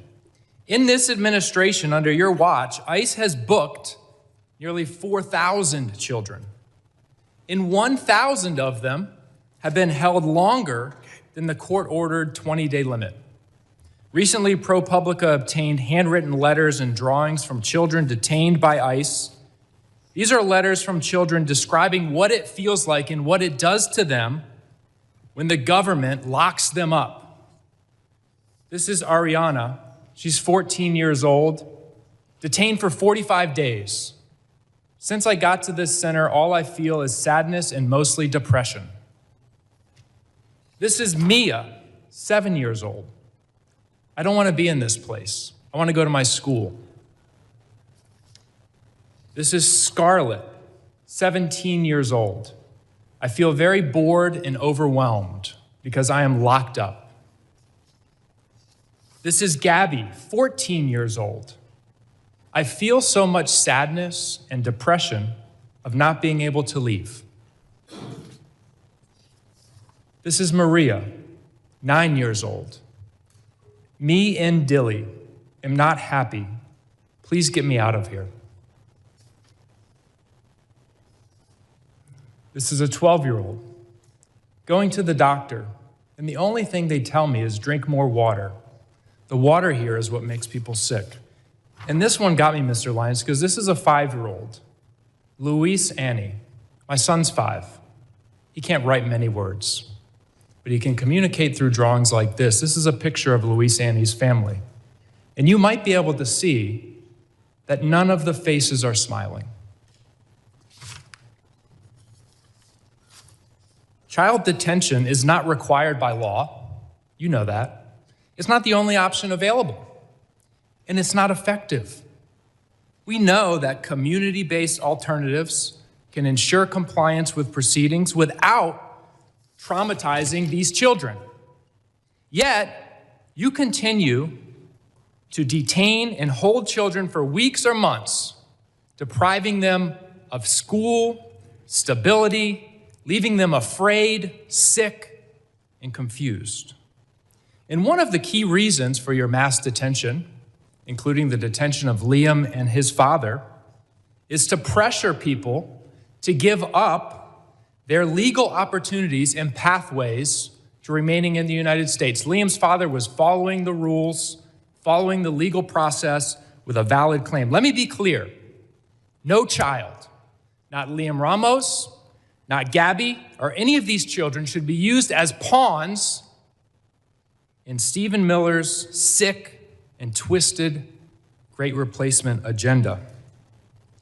Mr. Lyons, in 2025, the British Journal of Psychiatry analyzed all of the data on the impact of immigration detention on children's health. Have you read that study and analysis? No, sir, I haven't. You're the director of you are not familiar with that literature. No, sir. You could tell me, I'm sure, chapter and verse on the tactics and the equipment that your agents use, military-style equipment across the country in American cities, but you don't know anything about the literature of the impacts of your policies on children. You haven't read it. No, sir. The Flores Agreement, I'm sure you know that, sets a 20-day limit on detaining children. You and the Trump administration are trying to terminate that agreement. How long would you like to hold children? 20 days, 40 days, 60 days, 100 days? What's the right number, Mr. Lyons? So we wouldn't like to hold any children. We would like to remove that family unit together safely and humanely and as quickly as possible. Thank you. Since you haven't read the literature, let me tell you what it says. Detention harms children. No period. No period. Not 20, 40, 75 days that you're holding children can be deemed safe. All detention of children has adverse impacts and is profoundly detrimental. Your policies are profoundly detrimental to children. I yield back. Gentleman yields back. I now recognize the gentleman from California, Mr. Fong, for 5 minutes of questions. Thank you, Mr. Chairman. Thank you all for those who are here testifying. I want to thank you to you and your teams and your personnel for what you do. Commissioner Scott, you mentioned in your testimony, national security cannot exist without effective border security. Couldn't agree more. Everyone on your teams are doing tremendous work under difficult conditions, and I want to thank you all. I do want to ask and dive in a little deeper as a Californian on the dangers and the consequences of these sanctuary policies. Director Lyons, I was in the state legislature in 2017 when sanctuary state policies were put in California. I opposed SB 54 because at the time, and everything has proven to be true, it was outlined that the impact on ICE and Border Patrol agents was that there would be reduced information and access. Agents would be conducting higher risk enforcement operations, and that there would be operational constraints when it comes to limiting cooperation between state and local law enforcement. I wanted to get your perspective, Director Lyons, and I'll go to you, Commissioner Scott, as well. Can you give specifics on how these sanctuary state policies impact your operations in real time compared to non-sanctuary operations? Well, sir, for ICE, what I'll refer back to what we talked about earlier in my testimony, the fact that when state or local or county agencies don't cooperate with Immigration and Customs Enforcement, it forces us to go back out to the community, which we don't want to do. It also increases the number of assets we have to put towards that arrest. Like I said earlier, I would much rather send 1 or 2 agents or officers to make that arrest in a safe, secure location rather than being out in the street. It's safer for everyone involved. And before I go to you, Commissioner Scott, and answer, I just want to let everyone know, in California, and I think it was just reported a couple days ago, there were currently 33,179 illegal aliens in the custody of California jurisdictions with active detainers. The crimes of these aliens include 399 homicides, 3,313 assaults, 3,171 burglaries, 1,011 robberies, 8,380 dangerous drug offenses, 1,984 weapon offenses, and 1,293 sexual predatory offenses. These are the real world consequences, isn't that right, Commissioner Scott? When we don't have cooperation, they're released into the community? Those are exactly the consequences. And I would just add, California specific, they went above and beyond everybody else. I mean, in a negative way. They prohibited state and locals when they saw a crime taking place in front of them from sharing that information with us. San Diego, for example, right after that law was passed, a highway patrol pulled over a U-Haul van, and it was a smuggling event, probably a human trafficking event. A Border Patrol agent just happened to roll up on it and found out, luckily. But that highway patrol was disciplined and actually investigated internally, and that sent a chilling effect across the entire state of California, that not only can you not actively help us, you couldn't even pass information to us in a normal course of duties. Border security law enforcement's a team sport. We need to be working together, not against each other. Now, can you explain what would have happened, and I think you alluded to it, but what would have happened prior to that if there was local and state coordination with federal law enforcement? On a daily basis, especially along the southwest border, and let's not forget, and the coast, because we have boats coming in, when a state or local agency would see illegal activity that they could take action on, and then they saw a federal crime, they would contact us. It happened all the time, and that completely ceased to exist when SB 54 was passed. And these crimes, of course, as you mentioned before, if you go into specifics, I mean, this is trafficking, both humans and drugs. This is rape, assaults. I mean, anything. You're telling me that if any of those crimes occurred, if right now in California, if someone witnessed it, if a state law enforcement or local law enforcement witnessed these crimes being committed, they could not notify you. They have some felony exceptions, but in most cases, you don't know until you start asking questions if it's just a smuggling event or a human trafficking event. Until you actually pop the trunk of the vehicle or the back of the car, you don't know what commodity is back there, if it's people or something else. It put a chilling effect beyond the actual written language on any kind of cooperation in the state. Well, I want to thank you for that. Yes, there were some exceptions when it comes to felonies, but someone who lives in California and was there for the discussion and debate, everything we warned about when it came to sanctuary state policies and the consequences to our community and the consequences to public safety, they have come true. And that is sad and unfortunate, and we need to undo those policies. So I want to thank you all for your leadership and testimony and your work. Thank you, and Mr. Chairman, now you back. Gentleman yields back. I now recognize the gentleman from Louisiana, Mr. Carter, for 5 minutes of questions. Mr. Chairman, thank you very much. And to our witnesses, thank you for being here. What we've heard today and seen play out in the streets of this nation for the past year, straight out of the Trump administration's fascist playbook. Cheat, murder, lie about it, practice the art of mass distraction. The American people are not happy about this. This administration's officials are sitting before us. 2 people are dead. I understand that there's an investigation and you cannot go into the details about that. But there certainly appears to be no shame on the part of these officials who've undoubtedly watched some of your officers conduct themselves in ways that I know you don't condone. Not as law-abiding people, right? So I got to give you the benefit of the doubt. And I can't understand why you show no shame, no contrition, no remorse for the human lives that have been lost, or for the trampling of the Constitution and the tearing apart of the moral fiber of our nation. They think, apparently, you think, apparently, you've been coached, apparently, you've been called out of the room with a forced break to be told to be more aggressive, to push back against questions. The American people saw that happen. The American people watched as you all looked at each other. Oh, I didn't ask for a break. And clearly you were called in the back to be coached. A halftime locker room pep talk. This isn't a game. These are people's lives. We should all be, you should be, your officers should be held accountable that no one is above the law. No one can evade the Constitution. No person can evade what is right, even though you think that Donald Trump will protect you, and maybe he will for now. But there will be a time that you have to answer these questions. And while you have worked on many administrations, and it's been asked, you worked on different administrations, what's different? I'll tell you what's different.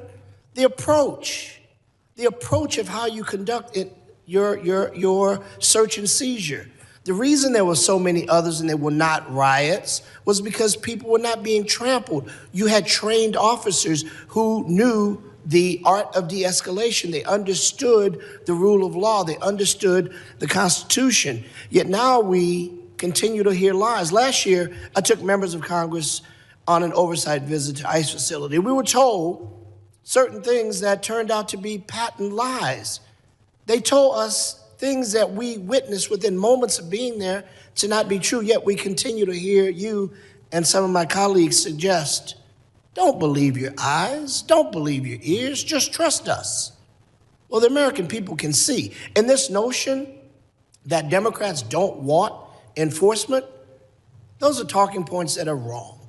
We want rapists and murderers off the street. We want the bad, the worst of the worst, to be arrested and to be deported if they aren't supposed to be here. What we don't want is citizens running down the street being chased by ICE agents, people being shot on the streets by rogue officers who are in fact American citizens. What we don't want is to see people like Ms. Good or Mr. Preti simply doing what we often say, if you see something, say something. We don't want to see people dying on the streets. So let me ask you a quick question. Mr. Lyons, has ICE ever detained an American citizen such as they are not free to leave, whether it is on the sidewalk, the street, or thrown into the back of an ICE vehicle because they looked or sounded a certain way, even though they said they were American citizens? Yes or no, quickly, I only get 38 seconds. No, sir. That's never happened before. That we've arrested one? No, sir. We've detained individuals to verify identity, but we haven't arrested or deported. No, sir. Detain, arrest. Check it out. It's yes, sir. The same thing. Right. All right. What does an undocumented person look like or sound like? Does it look like Mr. Garbarino? Does it look like me? Could look like anyone, sir. Okay, well, how are you training your people? Because you've said and others have said, if they sound a certain way, they look a certain way, we're going to stop them. That was quoted by your people. What do you say to that? Sir, what I say is that ICE does criminal targeted enforcement based on intelligence, and we don't use the color of skin or accents for that. So the person who said that was wrong?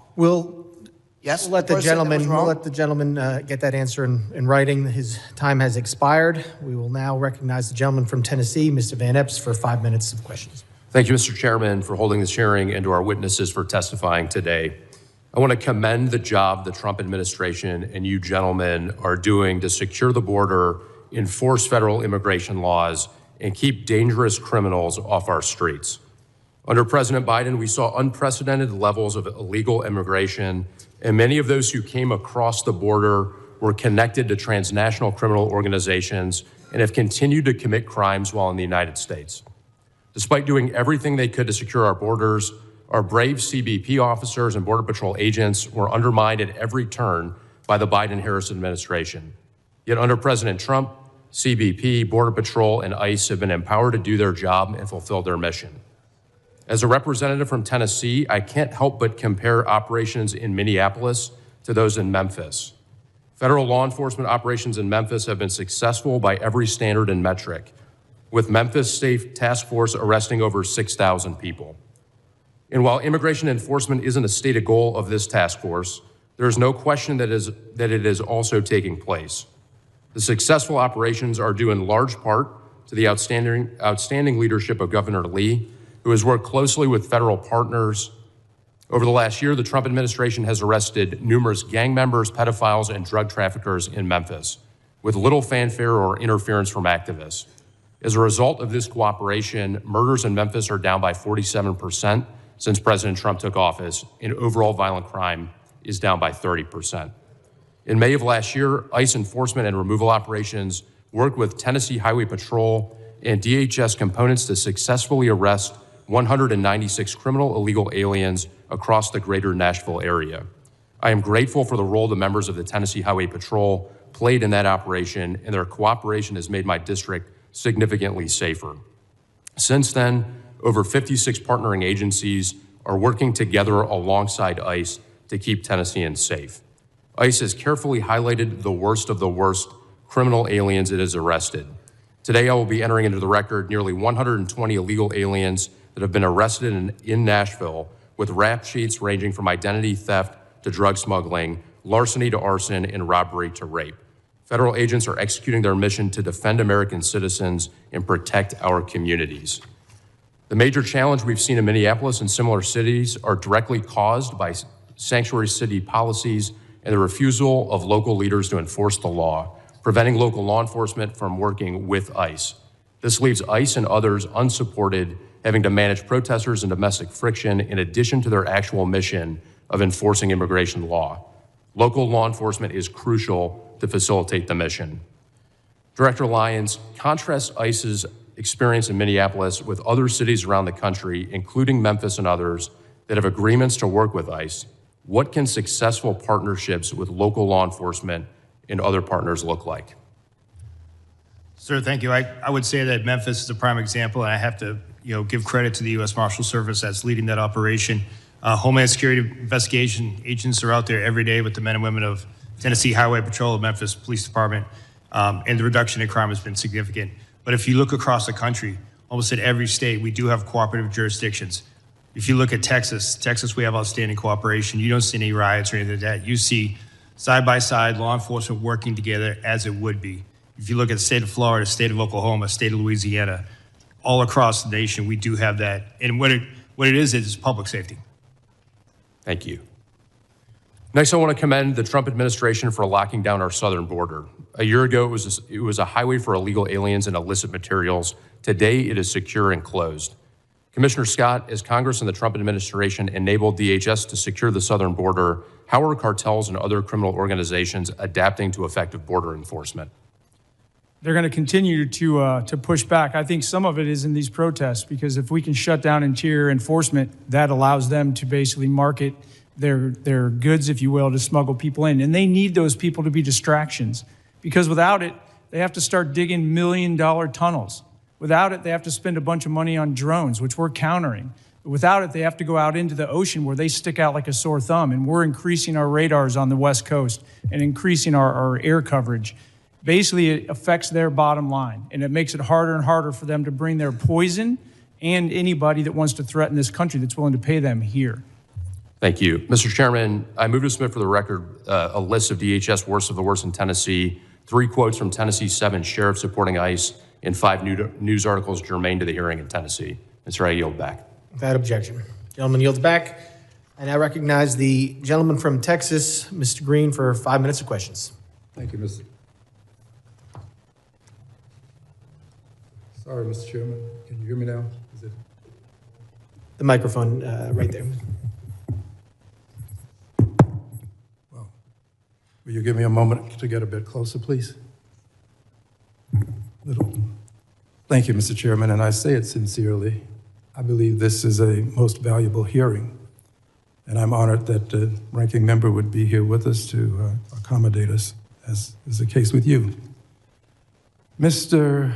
Lyons, is it true that you have a criminal justice degree, a bachelor's degree in criminal justice? Yes, sir, it is. Is it also true that you have a master's degree in criminal justice leadership? Yes, I do. And would you, as a professional with 2 degrees in criminal justice, indicate to us that if an officer commits murder, that officer should be prosecuted? Sir, any law enforcement misconduct needs to be investigated and prosecuted. Investigated and prosecuted. And have you seen the widely published video of the killing of Mr. Alex Preddy? Yes, sir. And, sir, my assumption is that if I ask you whether this was an injustice, you would say you cannot comment because of an ongoing investigation. Is that a fair statement? Yes, sir. And what is the rationale for not responding to an ongoing investigation? Sir, I don't want to impede or prejudice the investigation. No, not this one. Okay. Any, as in your profession now, but any investigation. What's the rationale? Not this one, any. Same for any investigation, sir. I don't want to. You would not want. I don't want to bias or put my finger on the scale of any investigation. You not. What's the rationale for your not testifying about it is my question. I don't understand your question, sir. What does the law say? What is the rationale? What harm would it do if you testified? Because I don't have the full facts of the case yet, sir. Exactly, that's what I expected you to say. You don't have the full facts. Thank you. And I assume you would agree with this, Mr. Scott, is this true? Yes, sir. And Mr. Edlow, you would agree? I assume so. I'm not a professional in law enforcement. Well, but you're a attorney. professional person with a degree of intellect such that you can comment on whether or not. Well, I certainly would harm. not comment on anything. Not a specific case. We're talking about now any case. Would you agree that it would cause harm for you to testify before there's an investigation? Certainly without having all the facts. All right, surely you would agree. Which brings us to Secretary Noem. Secretary Noem accused Mr. Preddy of brandishing a firearm while wishing to inflict harm on the officers. Secretary Noem. Same rules that apply to you apply to Secretary Noem. Accused this gentleman, Mr. Preddy, of brandishing a firearm.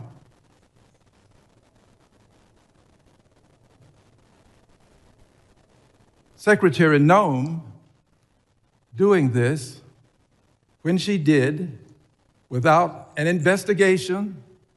We have to agree that there's not been an investigation. I don't think I have to ask you that. Not a complete investigation that we know of anyway. She did it right afterwards. Having done this, she is violating this very basic principle that you have called to our attention today. And we have to ask ourselves, why would she go so far as to say brandishing when he did not? The video will clearly show it. And she said wishing to inflict harm. Did not inflict any harm. But the secretary, without an investigation, made these comments. I'll tell you why. The secretary was in a rush to cover up, to make sure that she was protecting the officers without regard for the life that was lost. And in doing this, she was violating not only this basic moral concept, she was breaking the law. The secretary should be investigated right along with those officers who are out there engaged in this ungodly conduct. She should be investigated. And in my opinion, based upon my observation, secretary should not only be investigated, the secretary should be prosecuted right along with those officers. This man did not brandish. This man was not armed. This man did not attempt to hurt those officers. They should all be prosecuted. And you, persons associated with the Trump Gentleman's administration, time say lock her up. I say lock her up. Gentleman's time has expired. I now recognize the ranking member for UCs. That's correct, Mr. Chair. Mr. Chairman, I ask unanimous consent to insert two statements for the record. One submitted by the Refugee Council USA and the other from the Baptist Joint Committee on Religious Liberty. Without objection. Mr. Chairman, on behalf of Ms. Ramirez, I ask unanimous consent to include in the record three articles. One, a Chicago Sun-Times article describing how U.S. Border Patrol has separated a family. Number two, an ABC 7 Chicago article that describes how ISIS warrantless arrest in Chicago has been ruled unlawful by a federal judge. And third, a ProPublica article documenting how immigration agents are using banned chokeholds and other moves that can cut off breathing. Without objection. Mr. Chairman, I ask unanimous consent to insert in the record the following articles. A CBS News article that states that contrary to the administration's claim, only 14% of those arrested by ICE had violent criminal records. An NPR story about a DHS memo that says ICE can enter people's home without a judicial warrant, which has alarmed members on both sides of the aisle. An article from the Marshall Project that alleges that there are thousands of kids in detention, many for longer than the court prescribed limit. An article from the Independent about a sick 5-year-old, Lame Ramos, asking for his mom in a detention center, which rebuts testimony we heard today that ICE was taking good care of him. A report from the Center for Election Innovation and Research updated this month that found that non-citizen voting is rare and allegations of the practice are a result of misunderstandings or fabrication. An article from the AP, which highlights that federal authorities are monitoring and tracking individuals who criticize immigration enforcement operations. A report from the Brennan Center titled, ICE Wants to Go After the Sinners as Well as Immigrants. A report from The Guardian that describes the terrible condition in ICE facilities and that ICE denied urgent medical care to a 10-year-old. Without objection. I want to thank, Gentleman yields back. I want to thank the members, or the witnesses for being here tonight, and all the members for their questions. Members of the committee may have some additional questions for the witnesses, and we ask that the witnesses to respond to these in writing. Pursuant to Committee Rule 7E, the hearing record will be held open for 10 days. I want to let the audience know that please still be seated while the witnesses and their teams leave. Without objection, this committee stands adjourned.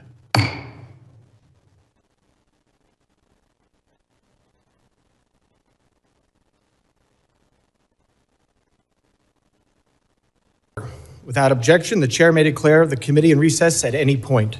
The purpose of today's hearing is to conduct oversight of the Department of Homeland Security and assess priorities for U.S. Immigration and Customs Enforcement, U.S. Customs and Border Protection, and U.S. Citizenship and Immigration Services for the calendar year 2026.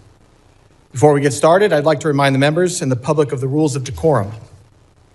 These issues we are debating are important ones that members feel deeply about.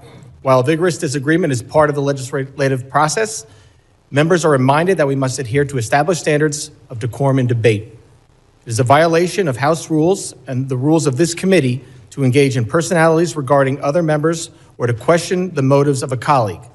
It is also a clear violation of the rules of the House to make statements that might personally be offensive to the President or the Vice President of the United States. Remarks of that type are not permitted by the rules and are not in keeping with the best traditions of our committee.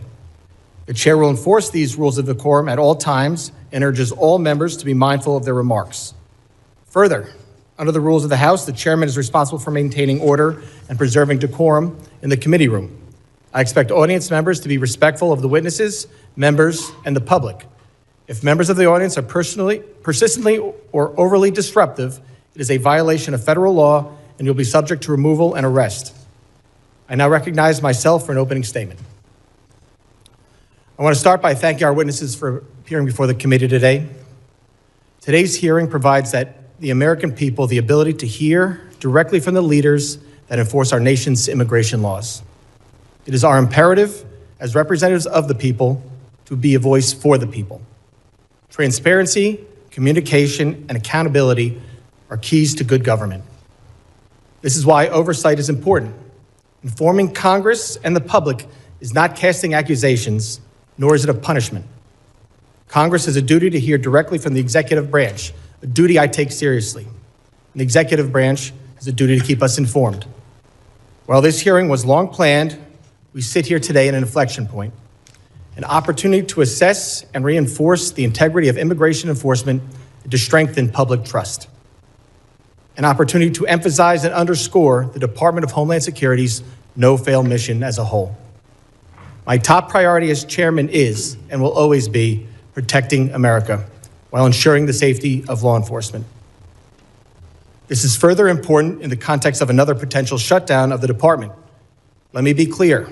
Shutting down DHS makes America less safe and negatively impacts thousands of federal employees like those at TSA and CISA. The Department of Homeland Security is the nation's largest federal law enforcement agency. It is this committee's duty, regardless of administration, to conduct oversight. We need to examine how DHS components are enforcing the law and ensure they have the resources in place to do work safely, effectively, and properly. Last year, we provided historic resources through reconciliation to strengthen public safety and support for the Trump administration's unprecedented efforts to secure the border. This was the single largest investment in the domestic Homeland Security mission. To succeed, we all need to work together seamlessly, and this committee is a partner in that effort. It is important to remember how we got here. For years, we witnessed a blanket refusal to enforce the law, wide open borders, catch and release policies, and uncontrolled mass migration. These policies undermined the rule of law and endangered all Americans. Enforcing immigration law is not optional. The Trump administration's record on border security is irrefutable. Nationwide border encounters last December decreased 91% compared to 2023. Apprehensions between ports of entry last December decreased 86% compared to 2024. And we ended last year with 8 consecutive months of 0 parole releases by Border Patrol. Further, thousands of criminal illegal aliens have been detained and deported. These actions make America safer and more secure. But the credibility of these successes is on the line. We must take the temperature down and look at the record of enforcement actions through rational eyes. We've seen a significant increase in violent rhetoric and agitation. We've seen a significant increase in attacks on federal law enforcement and in the number of threats facing them and their families. This committee highlighted the threat increases to law enforcement at an earlier hearing. We have seen state and local jurisdictions refuse to protect federal law enforcement officers. And obviously, we have now seen the deaths of 2 American citizens in Minnesota. This is all unacceptable and preventable. The safety of law enforcement and the communities they serve and protect must always come first. When officials or elected leaders rush to conclusions about law enforcement or their fellow Americans, public trust suffers. There must be complete and impartial investigation. I expect each of our witnesses to keep this committee fully informed as the investigations run their course, and I will ensure this happens. While these investigations are ongoing, officials and elected leaders cannot rush to judgment. I cannot put myself in the shoes of law enforcement, nor can I imagine what the families of Ms. Good and Mr. Preddy are enduring today. Public trust and public safety go hand in hand. We cannot have one without the other. I am encouraged to see that President Trump sent Border Czar Tom Homan and Commissioner Scott to Minnesota to work with Governor Walz, Mayor Frey, and other local leaders. I sincerely hope this dialogue continues. This should stand as an example of cooperation to anyone who continues to incentivize reckless behavior in our streets, unlawfully impede law enforcement operations, or disparage their fellow citizens. State and local officials should be partners, not obstacles when it comes to public safety. And federal officials should keep in mind that this kind of partnership is a two-way street. Everyone should have the same goal of keeping America safe. Transparency and communication are needed now more than ever. The department's no-fail mission hangs in the balance. A rule-based order is not one-sided. Enforcing immigration law and defending all Americans' constitutional rights, including the rights to peacefully protest, bear arms, and privacy, are not mutually exclusive. I want to thank Secretary Noem for making these witnesses rapidly available, and again, thank the 3 of you for being here today.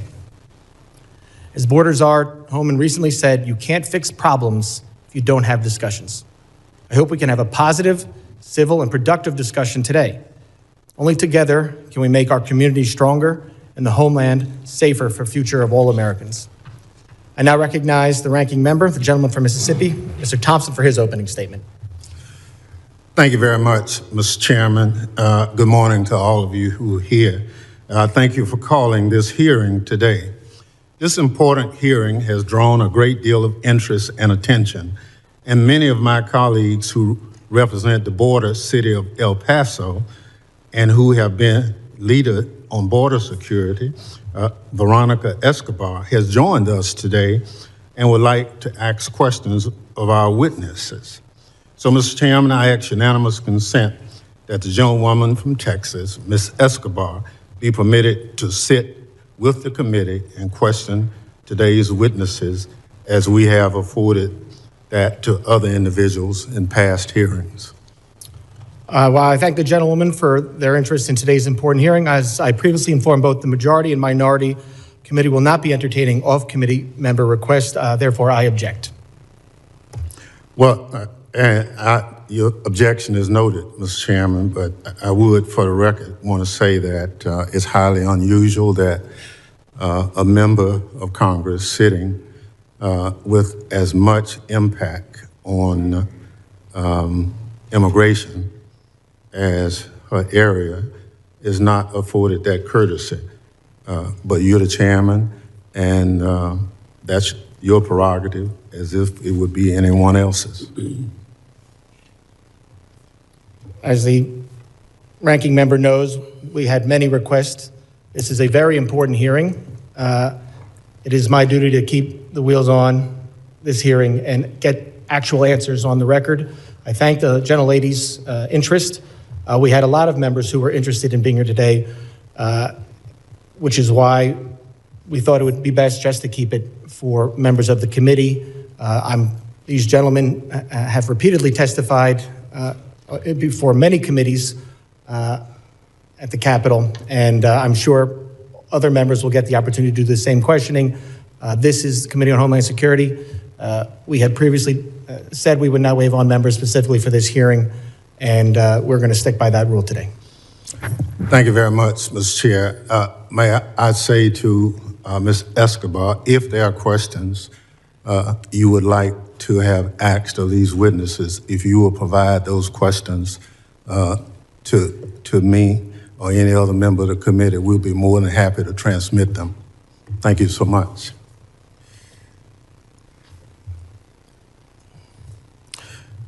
I hope my Republican colleagues will remember that our job is to conduct oversight, not cover for Donald Trump and his out-of-control administration, which is running roughshod over Americans' rights, killing U.S. citizens and threatening our very democracy. The disease rotting the Trump administration from the inside out started at the top and has infected every part of the executive branch. Nowhere is that more evident than at the Department of Homeland Security. This hearing is just the start of a reckoning for the Trump administration and its weaponization of DHS against American citizens and the principle our country stands for. DHS, led by Secretary Kristi Noem, must be held accountable for its lawlessness immigration operation. They are reckless, creating chaos in our communities, terrorizing adults and children alike, and undermining our moral authority as a nation of liberty and rule of law. Last month, an ICE agent shot and killed Renee Good, a Minneapolis mom, in cold blood as she drove away from him. After killing her, the agent called her a disgusting name. I won't repeat here. Other agents refused to allow a nearby physician to treat her. Democrats called for accountability. Instead, Secretary Noem blamed the victim, Ms. Good, and attempted to gaslight Americans with false claims that Ms. Good was a domestic terrorist. Renee Good was nothing of the sort. She was a mom, a wife, a neighbor, and an American citizen who did not deserve to die at the hands of her own government. She should be alive today. Ever since, the Trump administration has devoted the full resources of the federal government to blocking a legitimate investigation into Ms. Good's killing. If that isn't a sign of guilt, I don't know what is. Federal prosecutors had a warrant to collect evidence from Ms. Good's vehicle for a civil rights investigation into ICE's use of force, but FBI Director Kash Patel and other Trump administration officials demanded they drop it. Career prosecutors, duly bound to the rule of law, not the political prerogatives of the White House, resigned in protest. Blocking an investigation into the government's use of force against one of its own citizens is a self-dictatorship, not democracies. Every American should be outraged. Democrats tried to get answers in the aftermath of Ms. Good's shooting. We called on Acting Director Todd Lyons to testify at the committee's hearing 3 weeks ago. Unfortunately, he turned down the committee's invitation. This is part of a pattern of the Trump administration's refusal to comply with regular congressional oversight. Committee Democrats have sent multiple letters to ICE and CBP on critical issues, but most of them, 10, have gone unanswered. Mr. Chairman, I ask unanimous consent to include all 10 of these records into the record, letters into the record. Without objection. ICE has blocked members of Congress from visiting its detention facilities, even after reports of horrific conditions, detainee abuse, and a detainee being murdered in a DHS facility.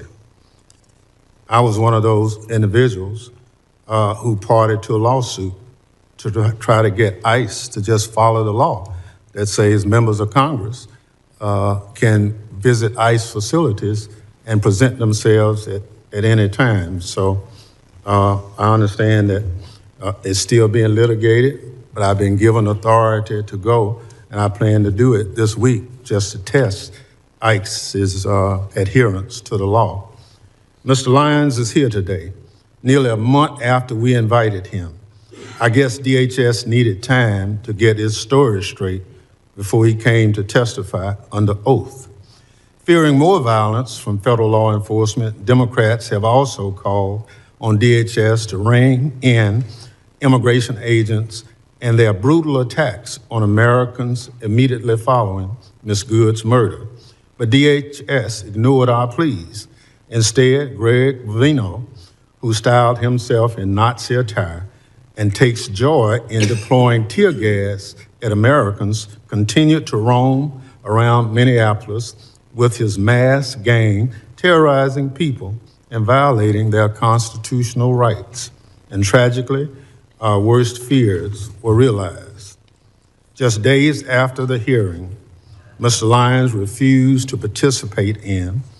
CBP personnel shot Alex Preety, and he was face down on Minneapolis' sidewalk, killing him in broad daylight.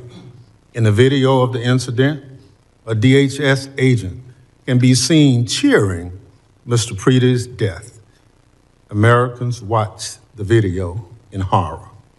Yet once again, Secretary Noem gaslit the public, made up a demonstrably false story about Mr. Preety and blamed the victim for his own death. Mr. Preety was a law-abiding U.S. citizen and a VA nurse who dedicated his career to caring for our veterans. Mr. Chairman, at our last month hearing, I asked for a moment of silence in the memory of Renee Good. Today, with great sadness about another American killed at the hands of DHS, I ask that the committee observe a moment of silence in honor of Alex Preety.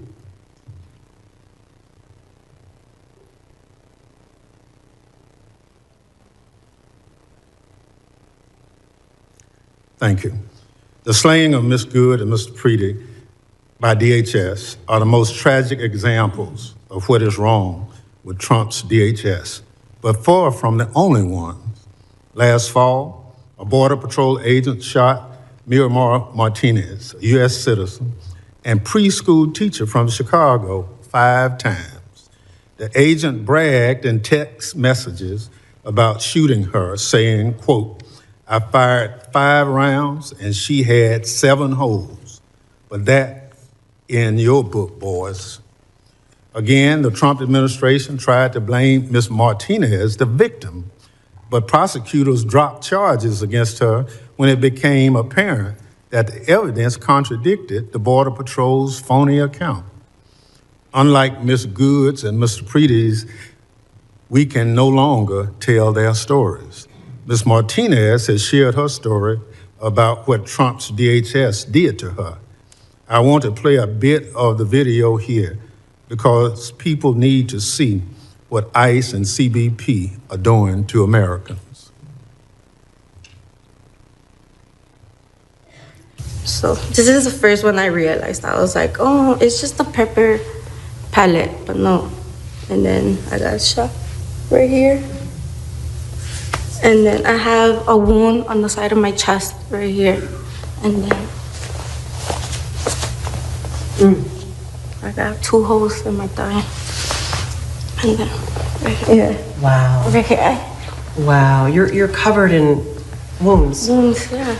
And I want people to see like what's going on, like the type of stuff they're doing. What happened to Ms. Martinez, Ms. Good, and Mr. Preedy is a scourge on this country and shameful chapter in our nation's history, but tragically, there's more. DHS agents recently used a 5-year-old Ecuadorian boy, Lehman Ramos, as bait to lure his family members outside their home to arrest them. The family had entered the country legally as asylum seekers and were living in Minnesota while awaiting their immigration proceedings. DHS sent the little boy and his father to detention in Texas for over a week. Thankfully, a judge ordered him released, slamming DHS for its, and I quote, incompetently implemented deportation campaign. Incompetently implemented deportation campaign is putting it nicely, especially as it relates to small children. More apt in the Bible, quote from John 11, chapter 35th, referenced at the end of the judge's opinion, Jesus wept. DHS personnel are now forcing their way into private homes without a judicial warrant in violation of the Fourth Amendment. In one recent incident, ICE dragged a U.S. citizen from his home at gunpoint in underwear before realizing they had picked up the wrong person. The person ICE was actually looking for was sitting in jail in Minnesota. The Minnesota Department of Corrections says that ICE had this information all along.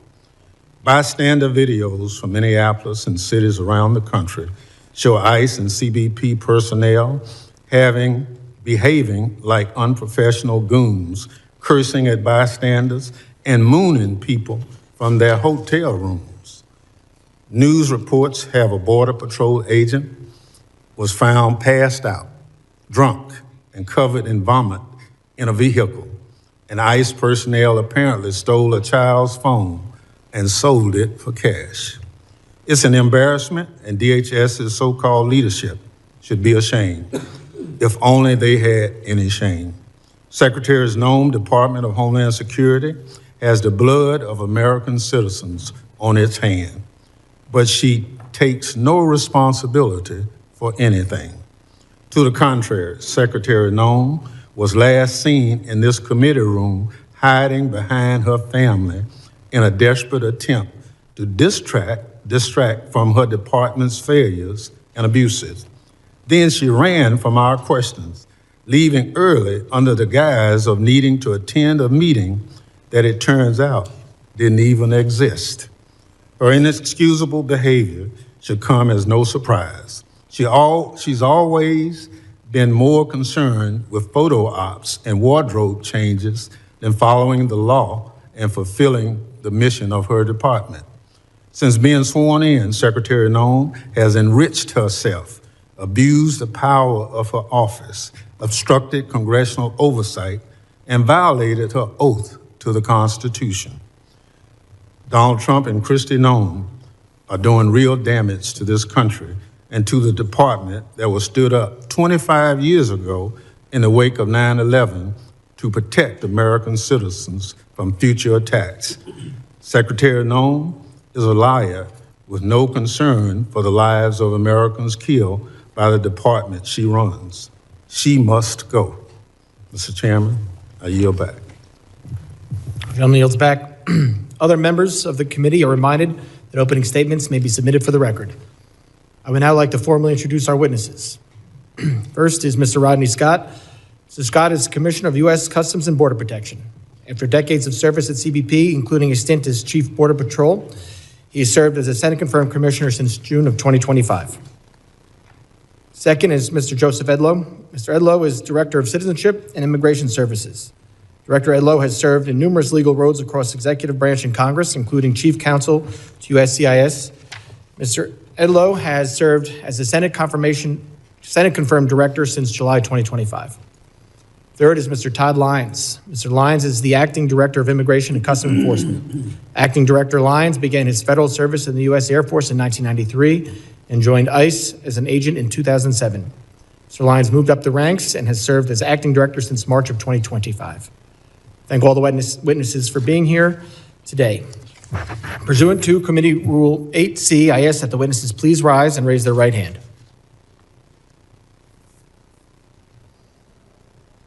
Do you solemnly swear that the testimony you will give before the Committee on Homeland Security of the United States House of Representatives will be the truth, the whole truth, and nothing but the truth, so help you God?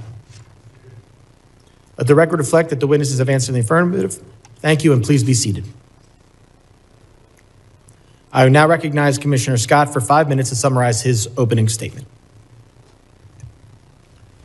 Chairman Garbarino, Ranking Member Thompson, members of the committee. Thank you for the opportunity to appear here before you today. I'm honored to represent more than 67,000 dedicated men and women of U.S. Customs and Border Protection who are tirelessly protecting this great nation every single day by simply trying to make sure we know who and what is entering our homeland.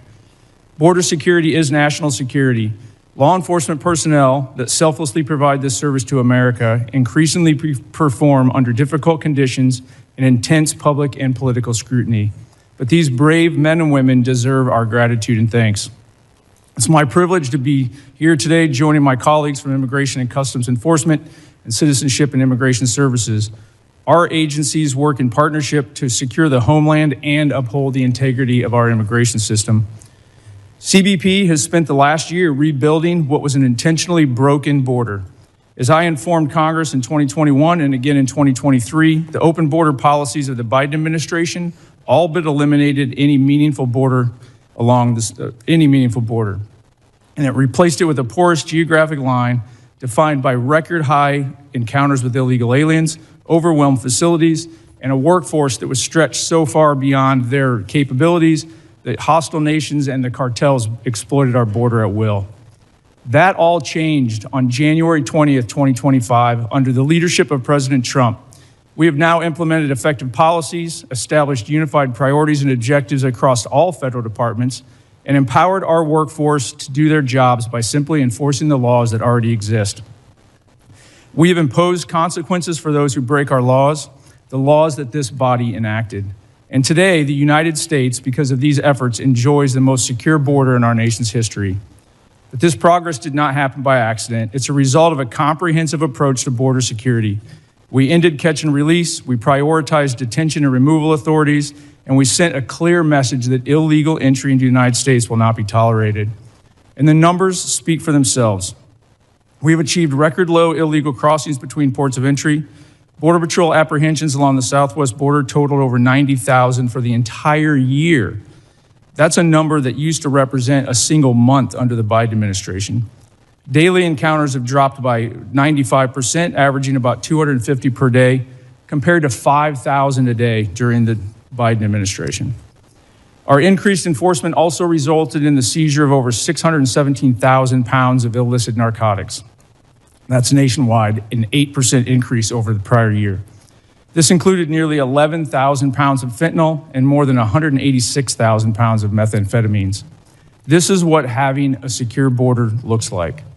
None of this would have been possible, though, without the vision and leadership of President Trump and the historic investments made in border security.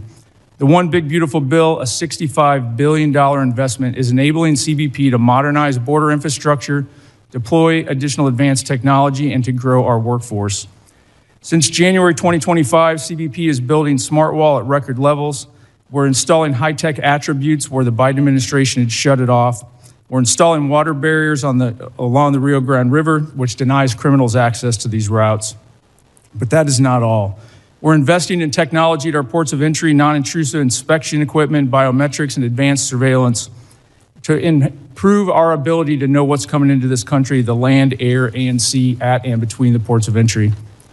CBP's workforce is without a doubt the greatest asset that we have. The One Big Beautiful Bill is investing historic amounts of money in recruitment, hiring, and retention and training to ensure that we have the most highly qualified and capable law enforcement professionals securing our border.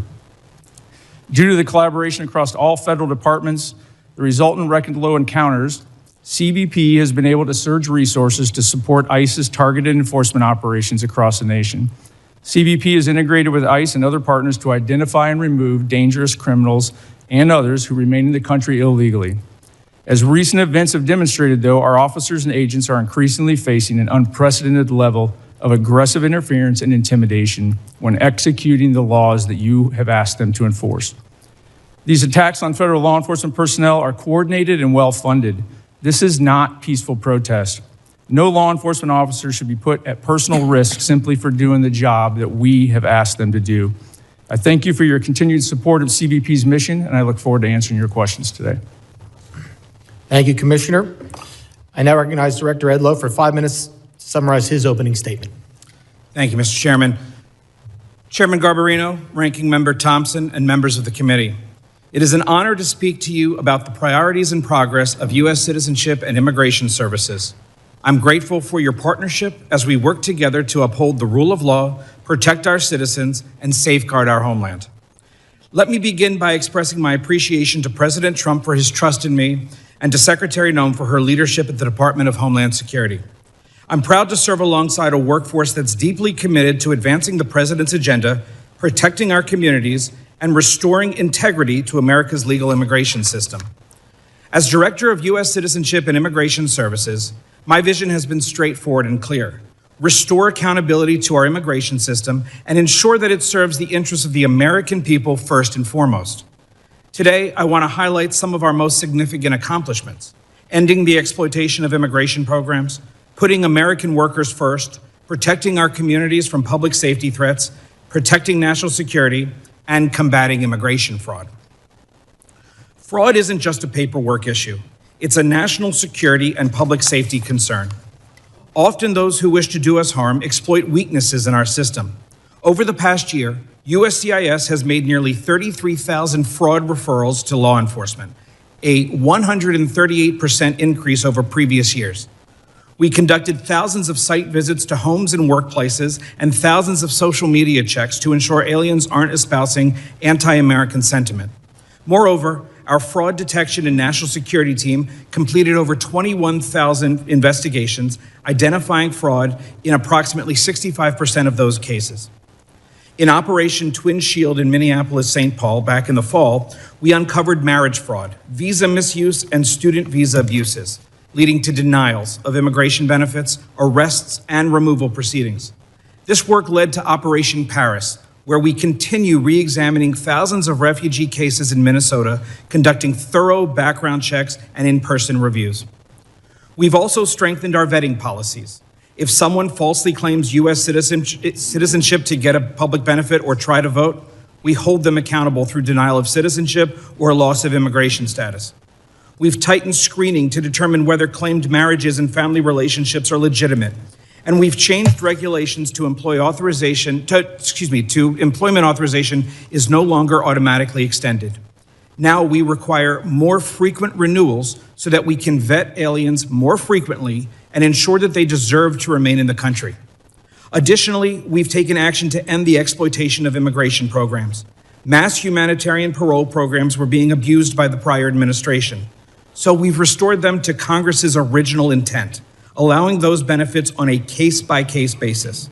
Secretary Noem also ended decades of temporary protected status for several countries, returning the program to what Congress intended: temporary protection, not permanent status in the United States. Moreover, this administration is doing more to ensure the integrity of our elections. We enhanced the SAVE program so states can verify citizenship of those on their voter rolls more effectively. Since January 2025, we've processed over 58 million queries, and 27 states are participating. Additionally, federal agencies ran nearly 206 million SAVE queries last year to identify fraud and preserve public assistance benefits for lawful U.S. residents and citizens. We're also putting American taxpayers and communities and workers first. We affirmed that aliens should be self-reliant, not dependent on public assistance, and that their sponsors are liable for the cost of public benefits that they access. The Department of Homeland Security is also working to rescind the 2022 public charge rule, restoring our discretion to determine if an alien will rely on government assistance. We've proposed protecting American jobs by prioritizing H-1B visas for higher skilled, higher paid workers so that companies can't use those visas merely as a way to get cheaper non-citizen labor. We've also streamlined agricultural visa processing to better support American farmers. A major milestone was implementing the One Big Beautiful Bill, which added new fees for certain immigration processes. USCIS collects those fees, but only retains a small amount of the money, while the rest goes to other agencies and deficit reduction. Finally, protecting the American people is at the heart of everything we do. After the attack on 2 brave service members of the National Guard last November, Secretary Noem directed us to review immigration benefits for aliens from high-risk countries. In closing, U.S. Citizenship and Immigration Services is restoring integrity, accountability, and security to America's legal immigration system. These accomplishments reflect the dedication of our workforce and the transformative leadership of President Trump and Secretary Noem, both of whom have allowed USCIS to do the job it was created by Congress to do. We stand ready to continue working with Congress to protect the homeland and uphold the rule of law. Thank you, and I look forward to your questions. Thank you, Director Udlow. I now recognize Acting Director Lyons for 5 minutes to summarize his opening statement. Good morning. Chairman Garbarino, Ranking Member Thompson, distinguished members of the committee, thank you for the invitation to discuss the critical work U.S. Immigration and Customs is doing every day to carry out President Trump's agenda to keep America safe, restore order to our communities, and return the rule of law to this country. Under the leadership of President Trump and DHS Secretary Kristi Noem, the men and women of ICE have been empowered to do exactly what they're trained to do: arrest and remove illegal aliens and criminals from our communities. We are enhancing public safety, securing our national security, and finally restoring integrity to the immigration system that had been allowed to collapse. We have supercharged our partnerships with state and local law enforcement, empowering officers around the country through the 287G program to help ICE identify and remove criminal aliens. Those partnerships have increased more than 900% since President Trump took office, and our communities are safer for it. I am also proud of our agency's unprecedented hiring campaign that led to hiring of more than 12,000 officers and special agents in less than a year, and more than 222,000 individuals submitted applications. This expansion of a well-trained and well-vetted workforce will help further ICE's abilities to execute President's and Secretary's bold agenda. Before discussing our broader operations, I must address the situation in Minnesota and the dangers that ICE agents and officers face nationwide. While the investigations remain ongoing, I'm encouraged that some Minnesota officials are finally signaling the willingness to cooperate with ICE. But let me be clear, promises are not enough. We need action. In the wake of the unprecedented border crisis of the previous administration, ICE has stepped into the breach to enforce the law. This commitment has a cost. We are facing the deadliest operating environment in our agency's history.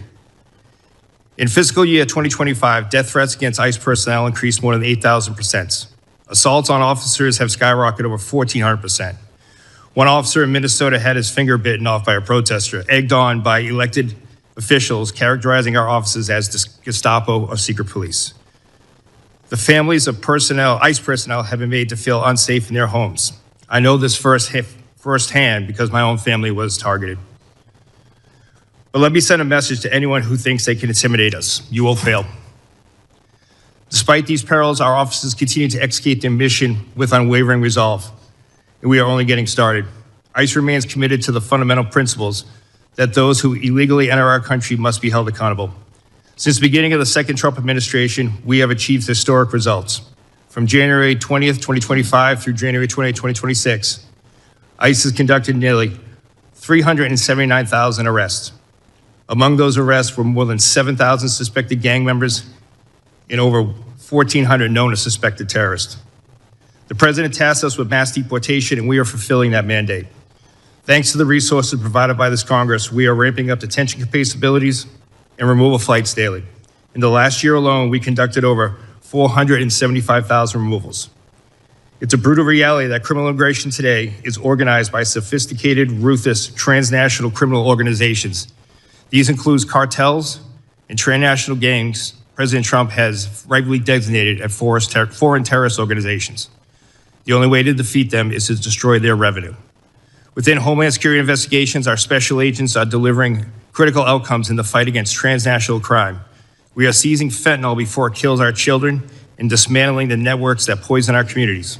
In FY25 alone, we seized more than 2.5 million pounds of narcotics, a 50% increase from the previous year and a critical blow to transnational organization groups everywhere. HSI criminal arrests are at the highest point in history. However, our approach is just not about enforcement. It is about restoring order and dignity to the human beings sold alive by smugglers and exploited by these TCOs. In August 2024, the DHS Office of Inspector General released a report that concluded that more than 291,000 unaccompanied alien children out of nearly 450,000 transferred from DHS to HHS custody were simply lost by the system. We are talking about children exploited in factories, abused in sexual trades, and living as indentured servants on American soil. HSI is leading the charge to find them. We have conducted more than 71,000 field engagements to locate children, verify sponsor legitimacy, and uncover criminal activity related to exploitation. Since February 2025, ICE has arrested more than 500 criminal sponsors of these offenses, including sexual exploitation and forced labor, dismantled more than 2,400 human smuggling operations, and along with our federal partners, located more than 145,000 children. To further ensure TCOs can never threaten our nation again, President Trump dedicated the establishment of the Homeland Security Task Force. The Homeland Security Task Forces represent the most aggressive and coordinated attack on TCOs in history. Through Cross-Border Financial Crime Center, we have developed and implemented a strategy to combat rampant fraud, including government programs in Minnesota and across the country. Using this strategy, HSI has opened numerous criminal investigations into the complex fraud systems that have resulted in the thefts of billions. Much of the fight ICE faces continue to be fueled by so-called sanctuary cities. These jurisdictions provided a shield for criminal aliens when a local jail refuses to honor ICE detainer and releases that predator back into the community. ICE exists to enforce America's longstanding immigration and custom laws. These laws are grounded in common sense, national sovereignty, and simple morality. Our officers and agents enforce these without hesitation, without apology. I ask that all the members of the committee treat them with profound respect that they have earned. Thank you. Thank you, Acting Director Lyons. Members will be recognized by order of seniority for their 5 minutes of questioning.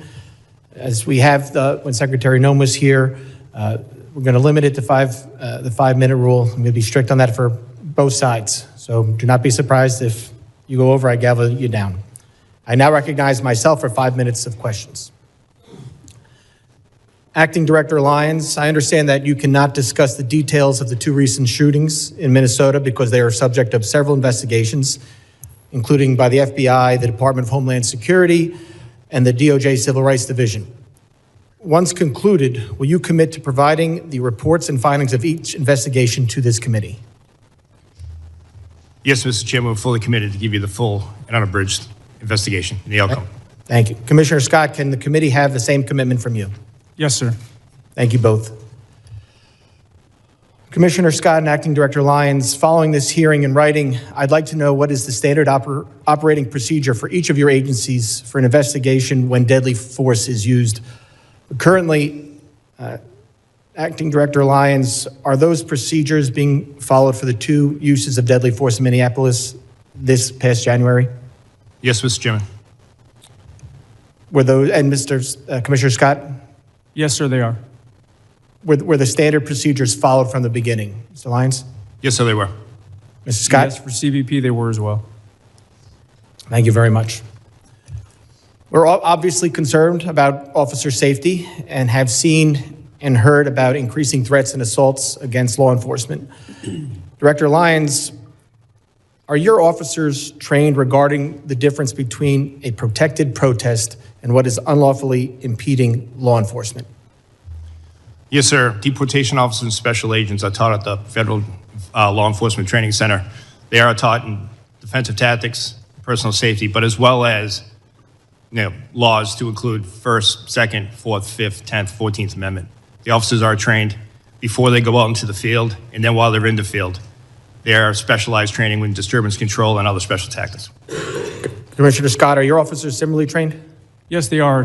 At FLETC, ongoing training in the field, and then anytime we're deploying them to the interior, they get updated law refresher training to include First Amendment and Fourth Amendment.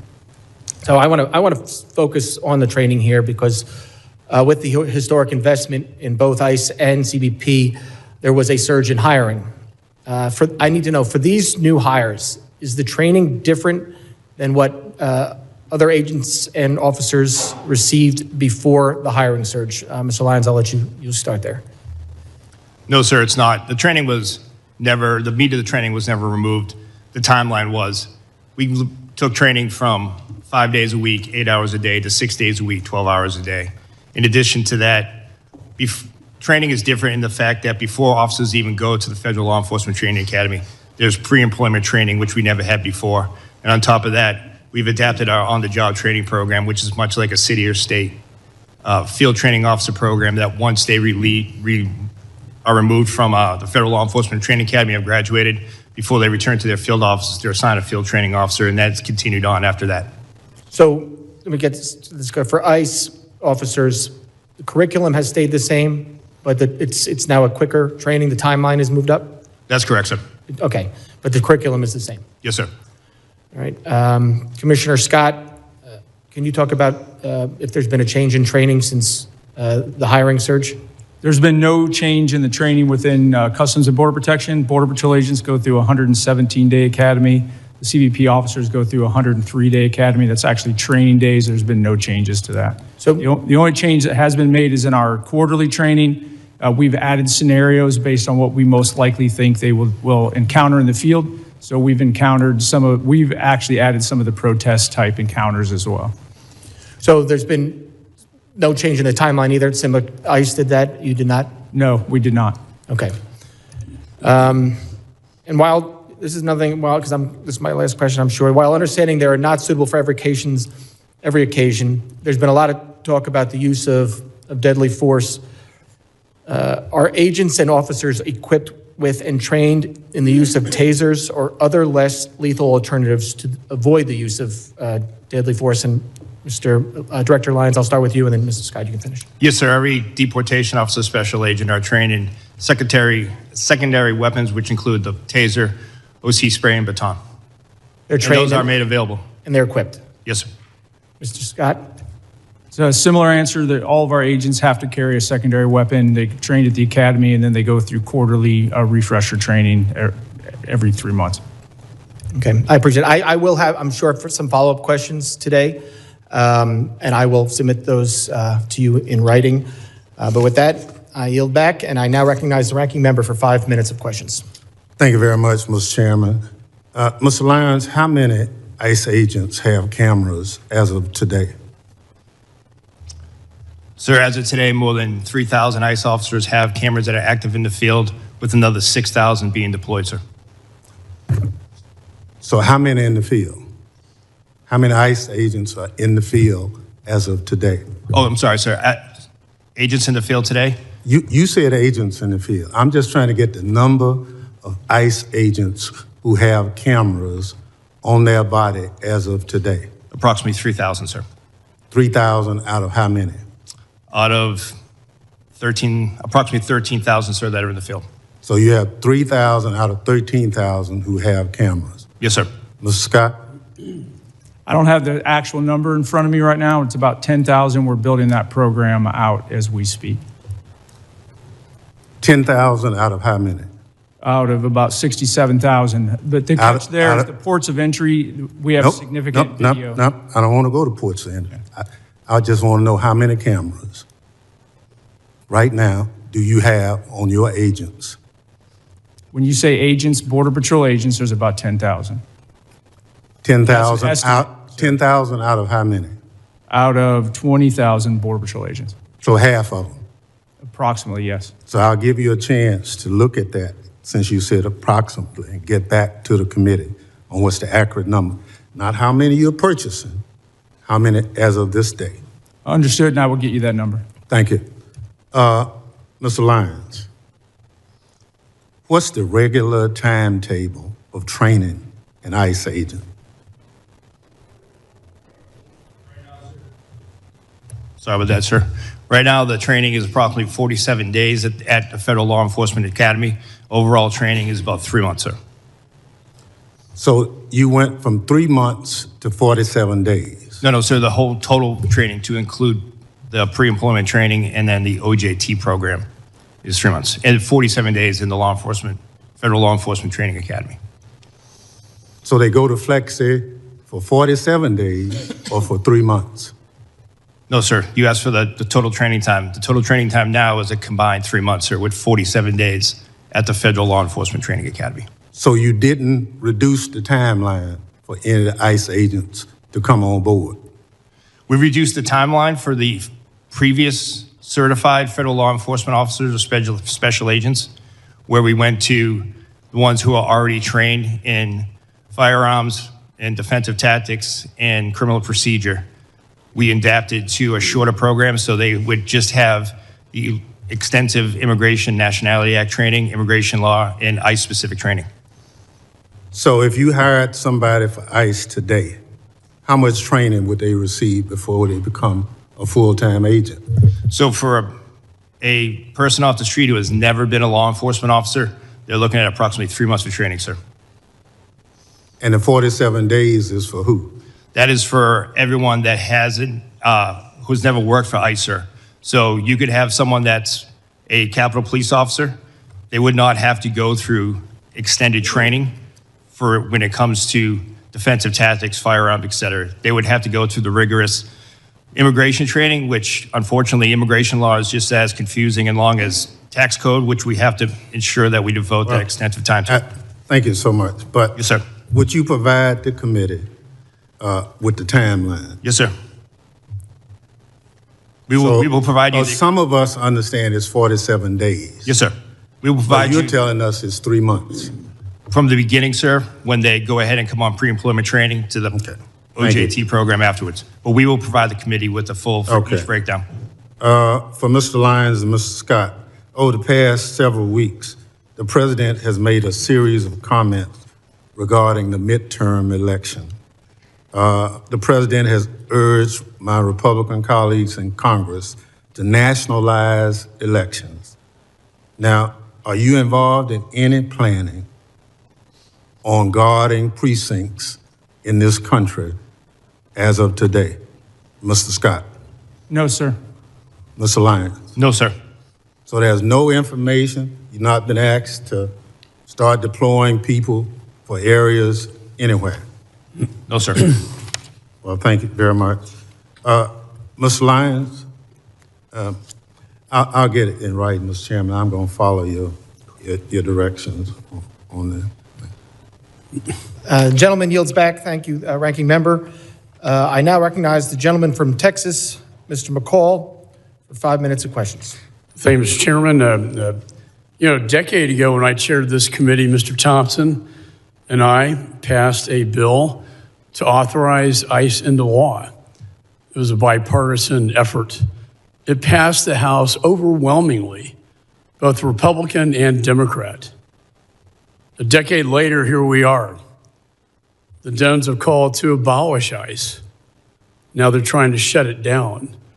So what has happened in that 10 years? Let's go back to the last 4 to 5 years. What happened in this country and at the border?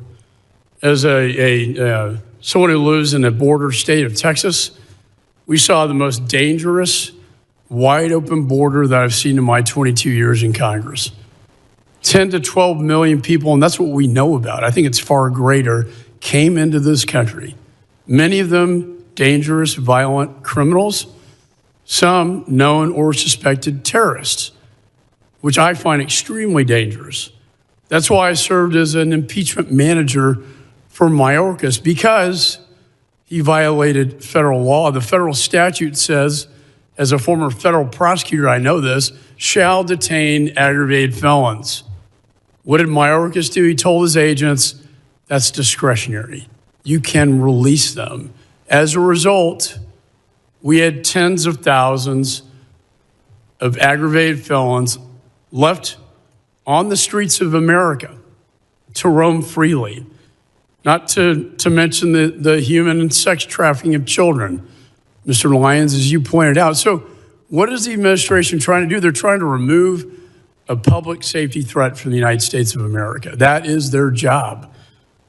Restoring public safety should be the number one priority. And one of the problems here, as I examine it, is that Minnesota, Minneapolis in particular, is a sanctuary city. What does that mean? That means that it's a magnet for illegal. They're protected under the current situation because state and locals will not cooperate with federal law enforcement. In fact, Mr. Lyons, is it not true that they were not honoring ICE detainers that were put on dangerous felons in prison so that you could remove them from the United States?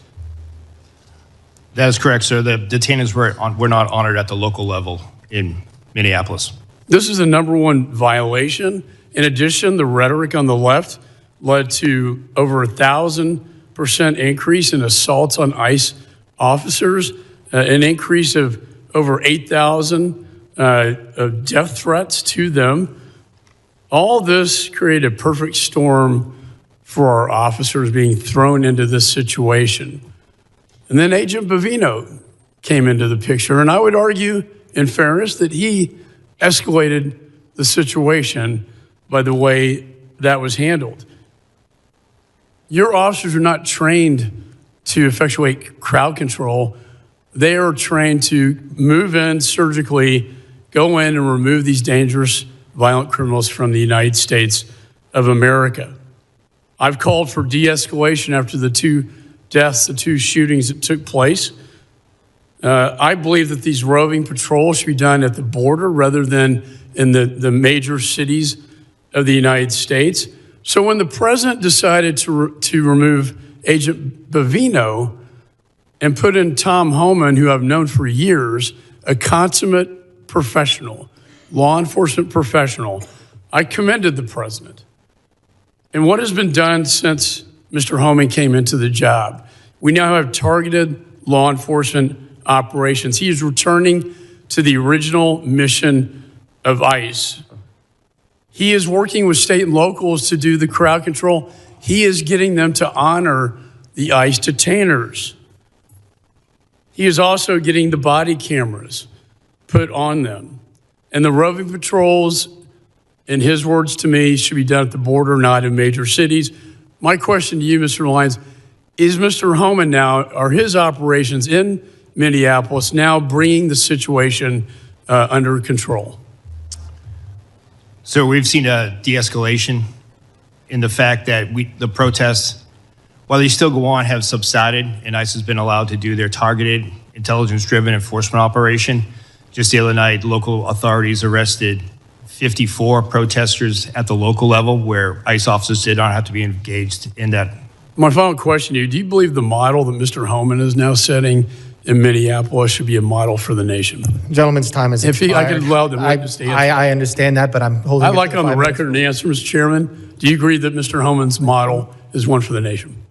Gentleman's time is expired. Yes or no? I now recognize the gentleman from California, Mr. Swalwell, for 5 minutes. A couple nights ago, I met with a woman who works as a cashier at a grocery store, and I told her I was coming to see you, Mr. Lyons, and she said, will you ask him, and she didn't want to give her name. She was terrified to give her name. But she said, when I get off my shift around midnight and I walk through the parking lot to my car, she said, if somebody rolls up in an unidentified van and gets out wearing all black and their face is covered and they don't have any identification and they ask me to get into the van, how do I know who they are? How does she know, Mr. Lyons? How does she know if they're an ICE agent or bad guys? Sir, ICE agents have identifiable placards on their uniforms as well as their badges representative, but you won't see ICE agents rolling through the parking lots and just snatching someone up. ICE does intelligence-driven, targeted enforcement operations. Well, Mr. Homeland and others have said that they target individuals based on the color of their skin and the accents that they speak, and that's why people are running through the fields and factories where they work. Director Lyons, last year you said in Phoenix at the Border Security Expo that you wanted to see a deportation process that was like, quote, Amazon Prime, but with human beings. Mr. Lyons, how many times has Amazon Prime shot a mom 3 times in the face? None, sir, but you're also... It's the square root of 0, that's right. Yes, sir. Yeah, but if we're going to go down that route of my comment, I did say that comment. However, that comment was taken out. If you go back and watch the video, I did say that we need to be more efficient when it comes to removing individuals from the United States, because ICE doesn't detain punitively. We detain to remove. I don't want to see people in custody. At the end of my statement was, and again, to your point, it was a industry day for AI and efficiencies. But I did say at the end of it, but we deal with human beings, so we can't be like them. And speaking That's of human, the key part that you're leaving out. Well, speaking of human beings, how many times has Amazon Prime shot a nurse 10 times in the back? None. How many times has Amazon Prime dragged a woman out of her car by her hair and then dragged her down the street? None. How many ICE agents have been fired for their conduct under your leadership? Sir, I can get you that data. I'll get that back to you. Is it more than 1? I'm not going to speak about personnel actions, but I'll get you that data. Can you tell us if at least, God, I hope at least 1 person has been fired for their conduct since these operations have begun? Are you telling us you can't even say 1 person's been fired? Sir, I'm not going to talk about personnel actions, but we will get back to you. But 2 people have been killed so far, is that right? A nurse named Preddy and a mom named Good. 2 people have been killed so far. Yes, sir. Mr. Lyons, will you apologize to the family of Renee Good for being called a domestic terrorist by the president and his leadership? No, sir. Why not?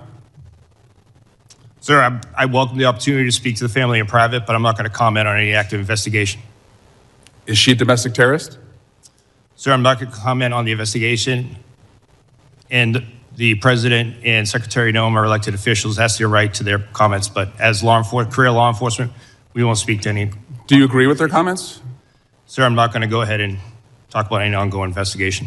Will you apologize to the family of Alex Preddy for also being called a domestic terrorist? Sir, again, I'm not going to speak to any ongoing investigation. Mr. Lyons, your staying to lead ICE is a decision. Sir, I'm sorry. Your staying on to lead ICE is a decision. And I've read your background. You have a decorated career. You've served in the military. You are what I would call otherwise employable. I think most people would agree this is not the only job that you can get. But since you've been on this job, women have been dragged by their hair through our streets. A 6-year-old child battling stage 4 cancer has been deported, and it turns out he was a U.S. citizen.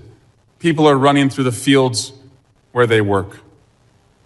People who've gone to the streets as allies have been shot and publicly executed. It's a decision to stay on at this point.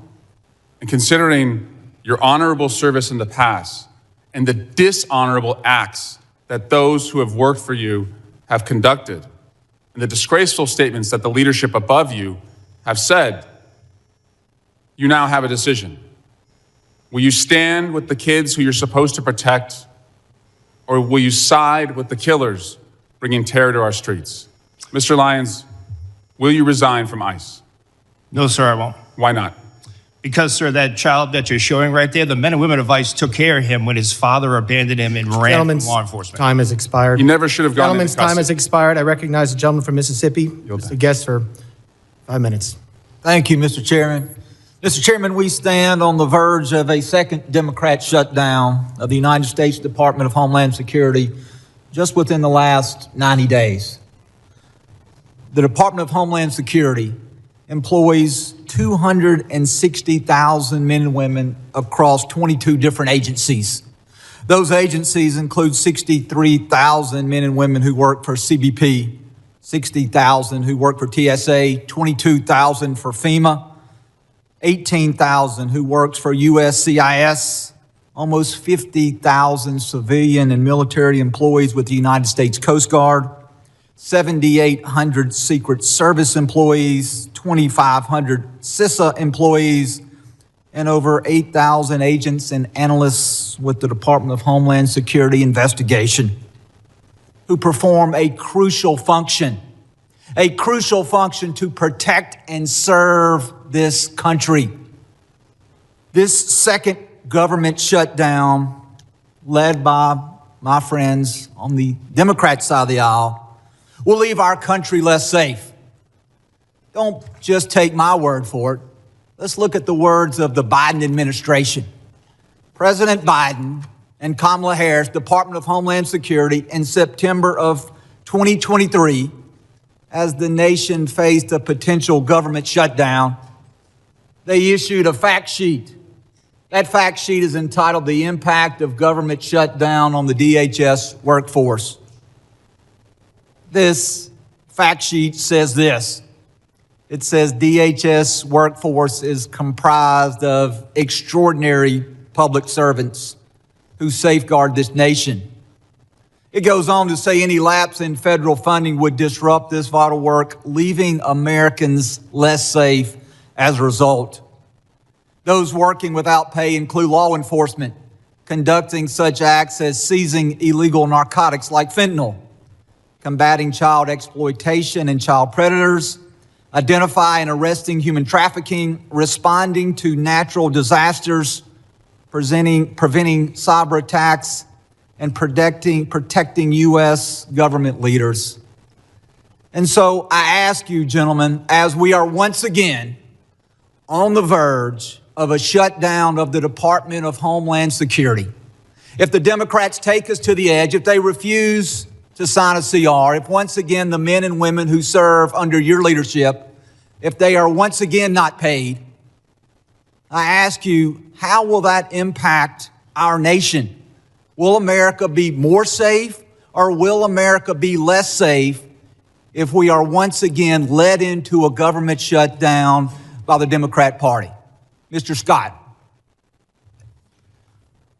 I believe consistency and seeing support from the leadership of on both sides of this building and the president is very important to border security. I think the rhetoric and the back and forth, the politicizing of law enforcement in general detracts from the general morale of our personnel. Is it not important that we pay the men and women who serve under your command?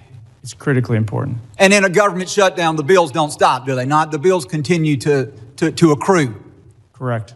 And the deployment of technology ceases in many cases, and America becomes less safe. Would you agree with that statement? I would agree America becomes less safe. Mr. Edlow, what about you? Well, Congressman, as I'm sure you're aware, USCIS is a little different in that we are fee-funded. So during a shutdown, the men and women working for USCIS will continue to be paid. However, in terms of our screening and vetting enterprises, as well as everything else we do, we have formed very, very strong working relationships with the other components, and that's critical for us to be able to do our work. While we may be there able to continue without our partners being paid and with them being furloughed, it's going to make America significantly less safe. And Mr. Lyons. Yes, sir. It will have a great impact, especially on the Homeland Security task forces and the men and women that are focused on the transnational crime and foreign terrorist organization.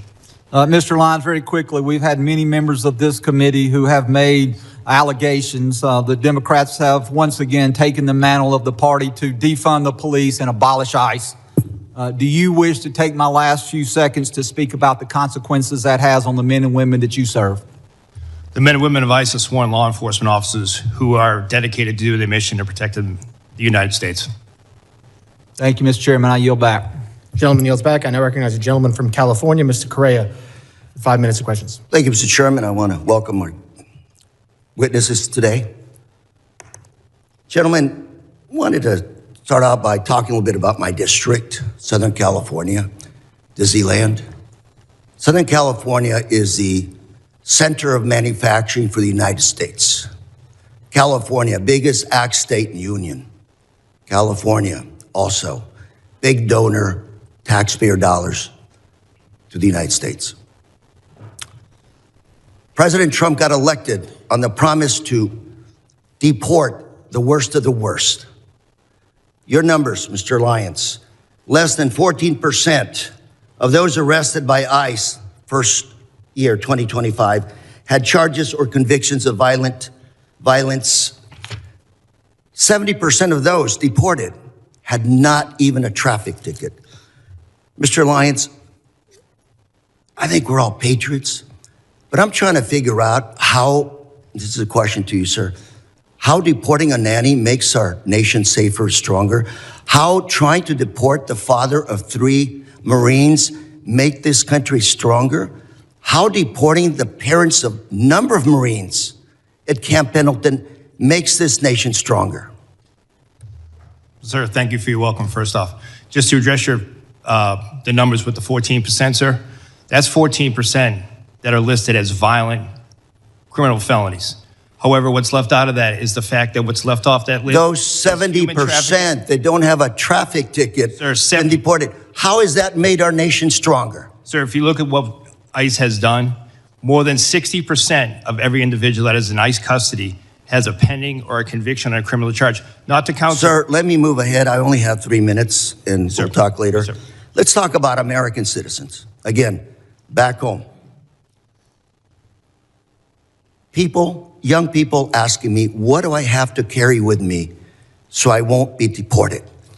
Is, Mr. Lyons, carrying a passport, is that enough so they won't be detained or deported in my district? Sir, an American citizen shouldn't carry or shouldn't feel the need to carry. Let me tell you what some of your ICE agents have done. They pulled over a gentleman in a pickup truck, showed his passport, they threw it to the side, detained him. What do we have to do to show that we're American citizens? Sir, no American citizen falls under Title VIII. No American citizen will be arrested for being an American citizen. But you just said to my colleague that nobody has been fired because of violations of the law for disciplinary actions, yet this is happening in my district. Mr. Lyons, we're a very boring district. We work hard, mind our own business. ICE in our streets now. People are terrorized. American citizens. Number of cases of Americans being detained, being taken in, some being held for 5 days. Sir, what do we do with those people in that situation? What do we tell them? Sir, I don't know of any particular case that you're speaking of American citizen being. I'm more than happy to provide you a list, sir. 100%, sir. So let me ask you, sir, are you surveilling U.S. citizens today? No, sir. Those people protesting, practicing this First Amendment right, photos of them, data taken, they're not being placed in any kind of a database? There is no database for protesters, sir. One of your officers in Maine said to one of the individuals protesting, we're going to put your face in a little database. What does that mean? Do you have a little database of Americans? No, sir, we don't. Then what do you think your ICE agent was doing to this individual when he said those statements? I can't speak for that individual, sir, but I can assure you there is no database that's tracking United States citizens. Sir, California, we're a sanctuary state. Does that cause you a problem picking up individuals? Yes, sir. I have with me today some data from Sheriff Barnes, Orange County Sheriff, very good friend. He's been here to testify numerous times. For 2025, he referred about 300 individuals for your office to pick up. 250 were picked up, 50 were never picked up. We had a long conversation saying, what is going on? If these are the worst of the worst, you've called ICE to pick them up and you didn't pick them up. Can you explain to us why you didn't pick up all these individuals that were referred to your office to pick up? Yes, sir. That's the key part of that is the referral. We make sure that those individuals are eligible to be placed in detention and for movability. So You in that never case, it would be- even looked at those individuals. Gentleman's time. I would like to talk to you about this issue later on, Mr. Lyons. Thank you very Time much. has expired. I now recognize the gentleman from Texas, Mr. Pfluger, for 5 minutes of questions. Thank you, Mr. Chairman. Why are we here? And I think it's pretty clear that until proven otherwise, at 5 years of experience, that it seems like one side of the aisle is in favor of open borders and wants to abolish ICE. And I hope that that can be proven wrong. And the other side of the aisle wants to enforce the laws that are on the books. Commissioner Scott, how many administrations have you worked for in your career? Since the Clinton administration? So multiple Republicans and multiple Democrats. Correct. Is it a crime to enter this country illegally and to skip a notice to appear, to skip a court-ordered appearance, and to not comply with the laws that are on the books? Yes, sir. Has that changed since you started working for President Clinton? No. So I can't imagine establishing the fact that it is a crime to skip a notice to appear. We had 10 to 12 million people who entered this country illegally in the Biden administration. As a conservative estimate, there are sanctuary cities all throughout the United States who have said, we will not comply with federal laws. That's why we're here today. I can't imagine being a DHS officer, an ICE officer, and being threatened with violence, having death threats, being doxxed, having your family identified, putting that on the internet, and violently telling you that they are going to kill you because you are enforcing the laws that are on this book that were passed by both sides of the aisle in this body. Director Lyons, how many of your agents are being doxxed, threatened, or harassed? We've had over 8,000% increase on death threats. You know, I'm in the middle of working a bipartisan domestic terrorism working group with another member on this committee. There is a group called Defend 612 that has come out with tactics, techniques, and procedures in Minneapolis to do things like encourage protesters to impede law enforcement, to push civilians towards legally and physically risky confrontations, to help mobilize a counter-protest, to coordinate strategies and trainings to aid illegal immigrants to avoid detention. Are you familiar with groups like this, Defend 612? Yes, sir. We have multiple groups around that in all 50 states. There's an article written by Christina Buttons, and I'd like unanimous consent to enter this into the record, called Inside Minneapolis's ICE Watch Network. Chairman, I'd seek unanimous consent to enter. Without objection. This article talks about these tactics, techniques, and procedures that put your law enforcement agents and your agents at risk. What is different about Minneapolis? What kind of coordination have you received from the local police department that we don't see any of this in Texas? We've not seen, and there have been many ICE operations that have happened in Texas, but what's different from what you've seen in Minneapolis?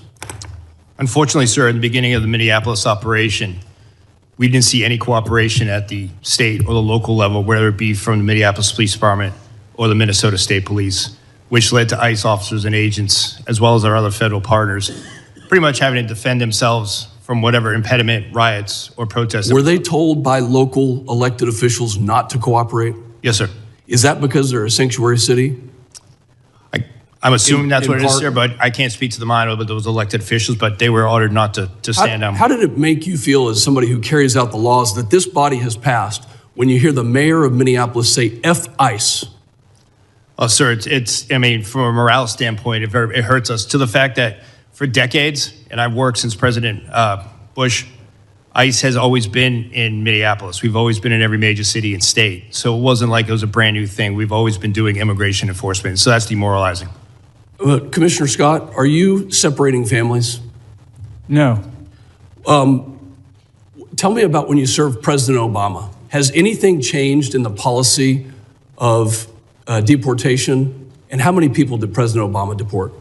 I don't have that number in front of me. Policies and how things are enforced do change. The laws have not changed. I believe what you're referring to is literally when someone is arrested, whether it's on immigration or whether it's a normal criminal offense, and they have children, we don't necessarily prosecute the children.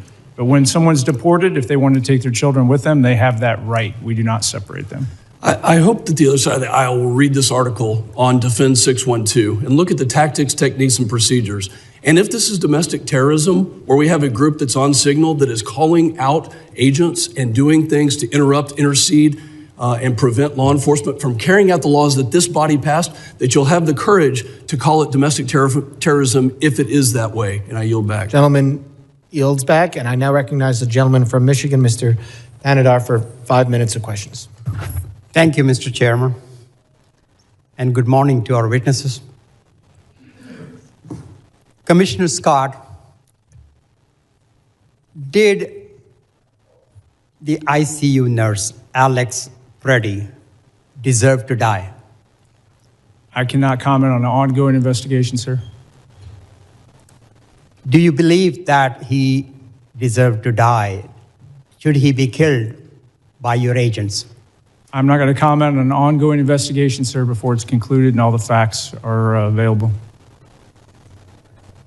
Do you agree with CBP Commander Bovino's statement that Alex Preddy was planning to massacre law enforcement agents?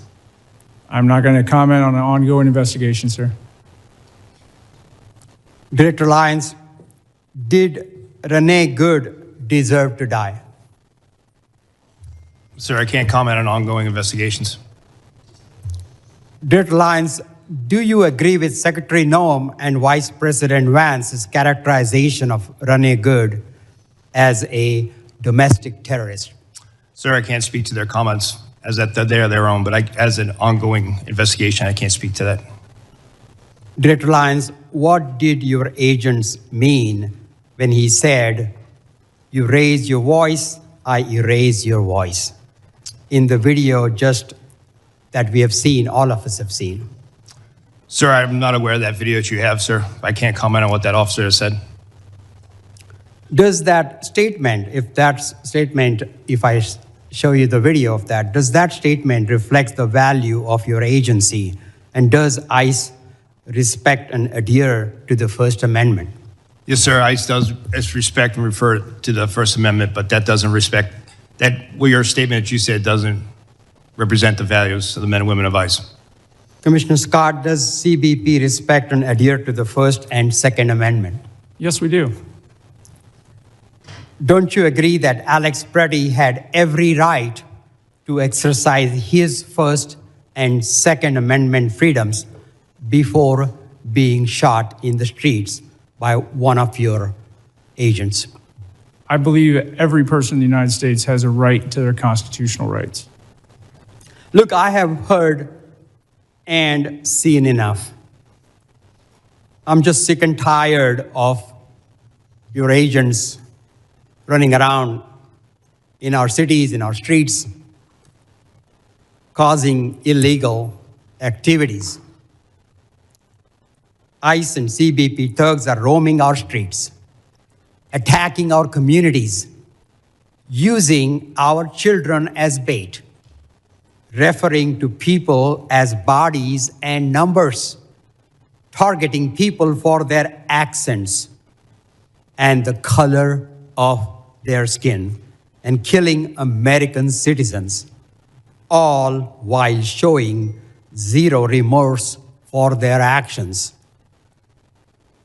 Director Lyons and Commissioner Scott, do you think President Trump will pardon you and your boss, Kristi Noem, before he leaves office, just like he has for insurrectionists and his political allies? Do you believe President Trump will pardon you? Because, go ahead. I'm not going to speak on behalf of President Trump, but I'll tell you, I signed up for this job to protect America, and I'm very proud of the service that I provide, and I don't need a pardon from anybody. Well, you better hope so. You better hope you get been pardoned, because you will be held accountable for the absolute disregard of the law your agencies have shown over the past year. Your agencies have lost the trust of the American people, with millions taking to the streets to protect the illegal actions of your agencies. And that's why I introduced a bill in the United States Congress to abolish ICE. ICE must be abolished. I also co-sponsored a bill to impeach Secretary Kristi Noem. And I believe Kristi Noem must be impeached. And this Congress must do everything in its power to carry out oversight actions against these rogue departments, including if Gentleman's time has expired. A witness has requested a break. Committee will recess for 5 minutes. Members of the audience will remain seated.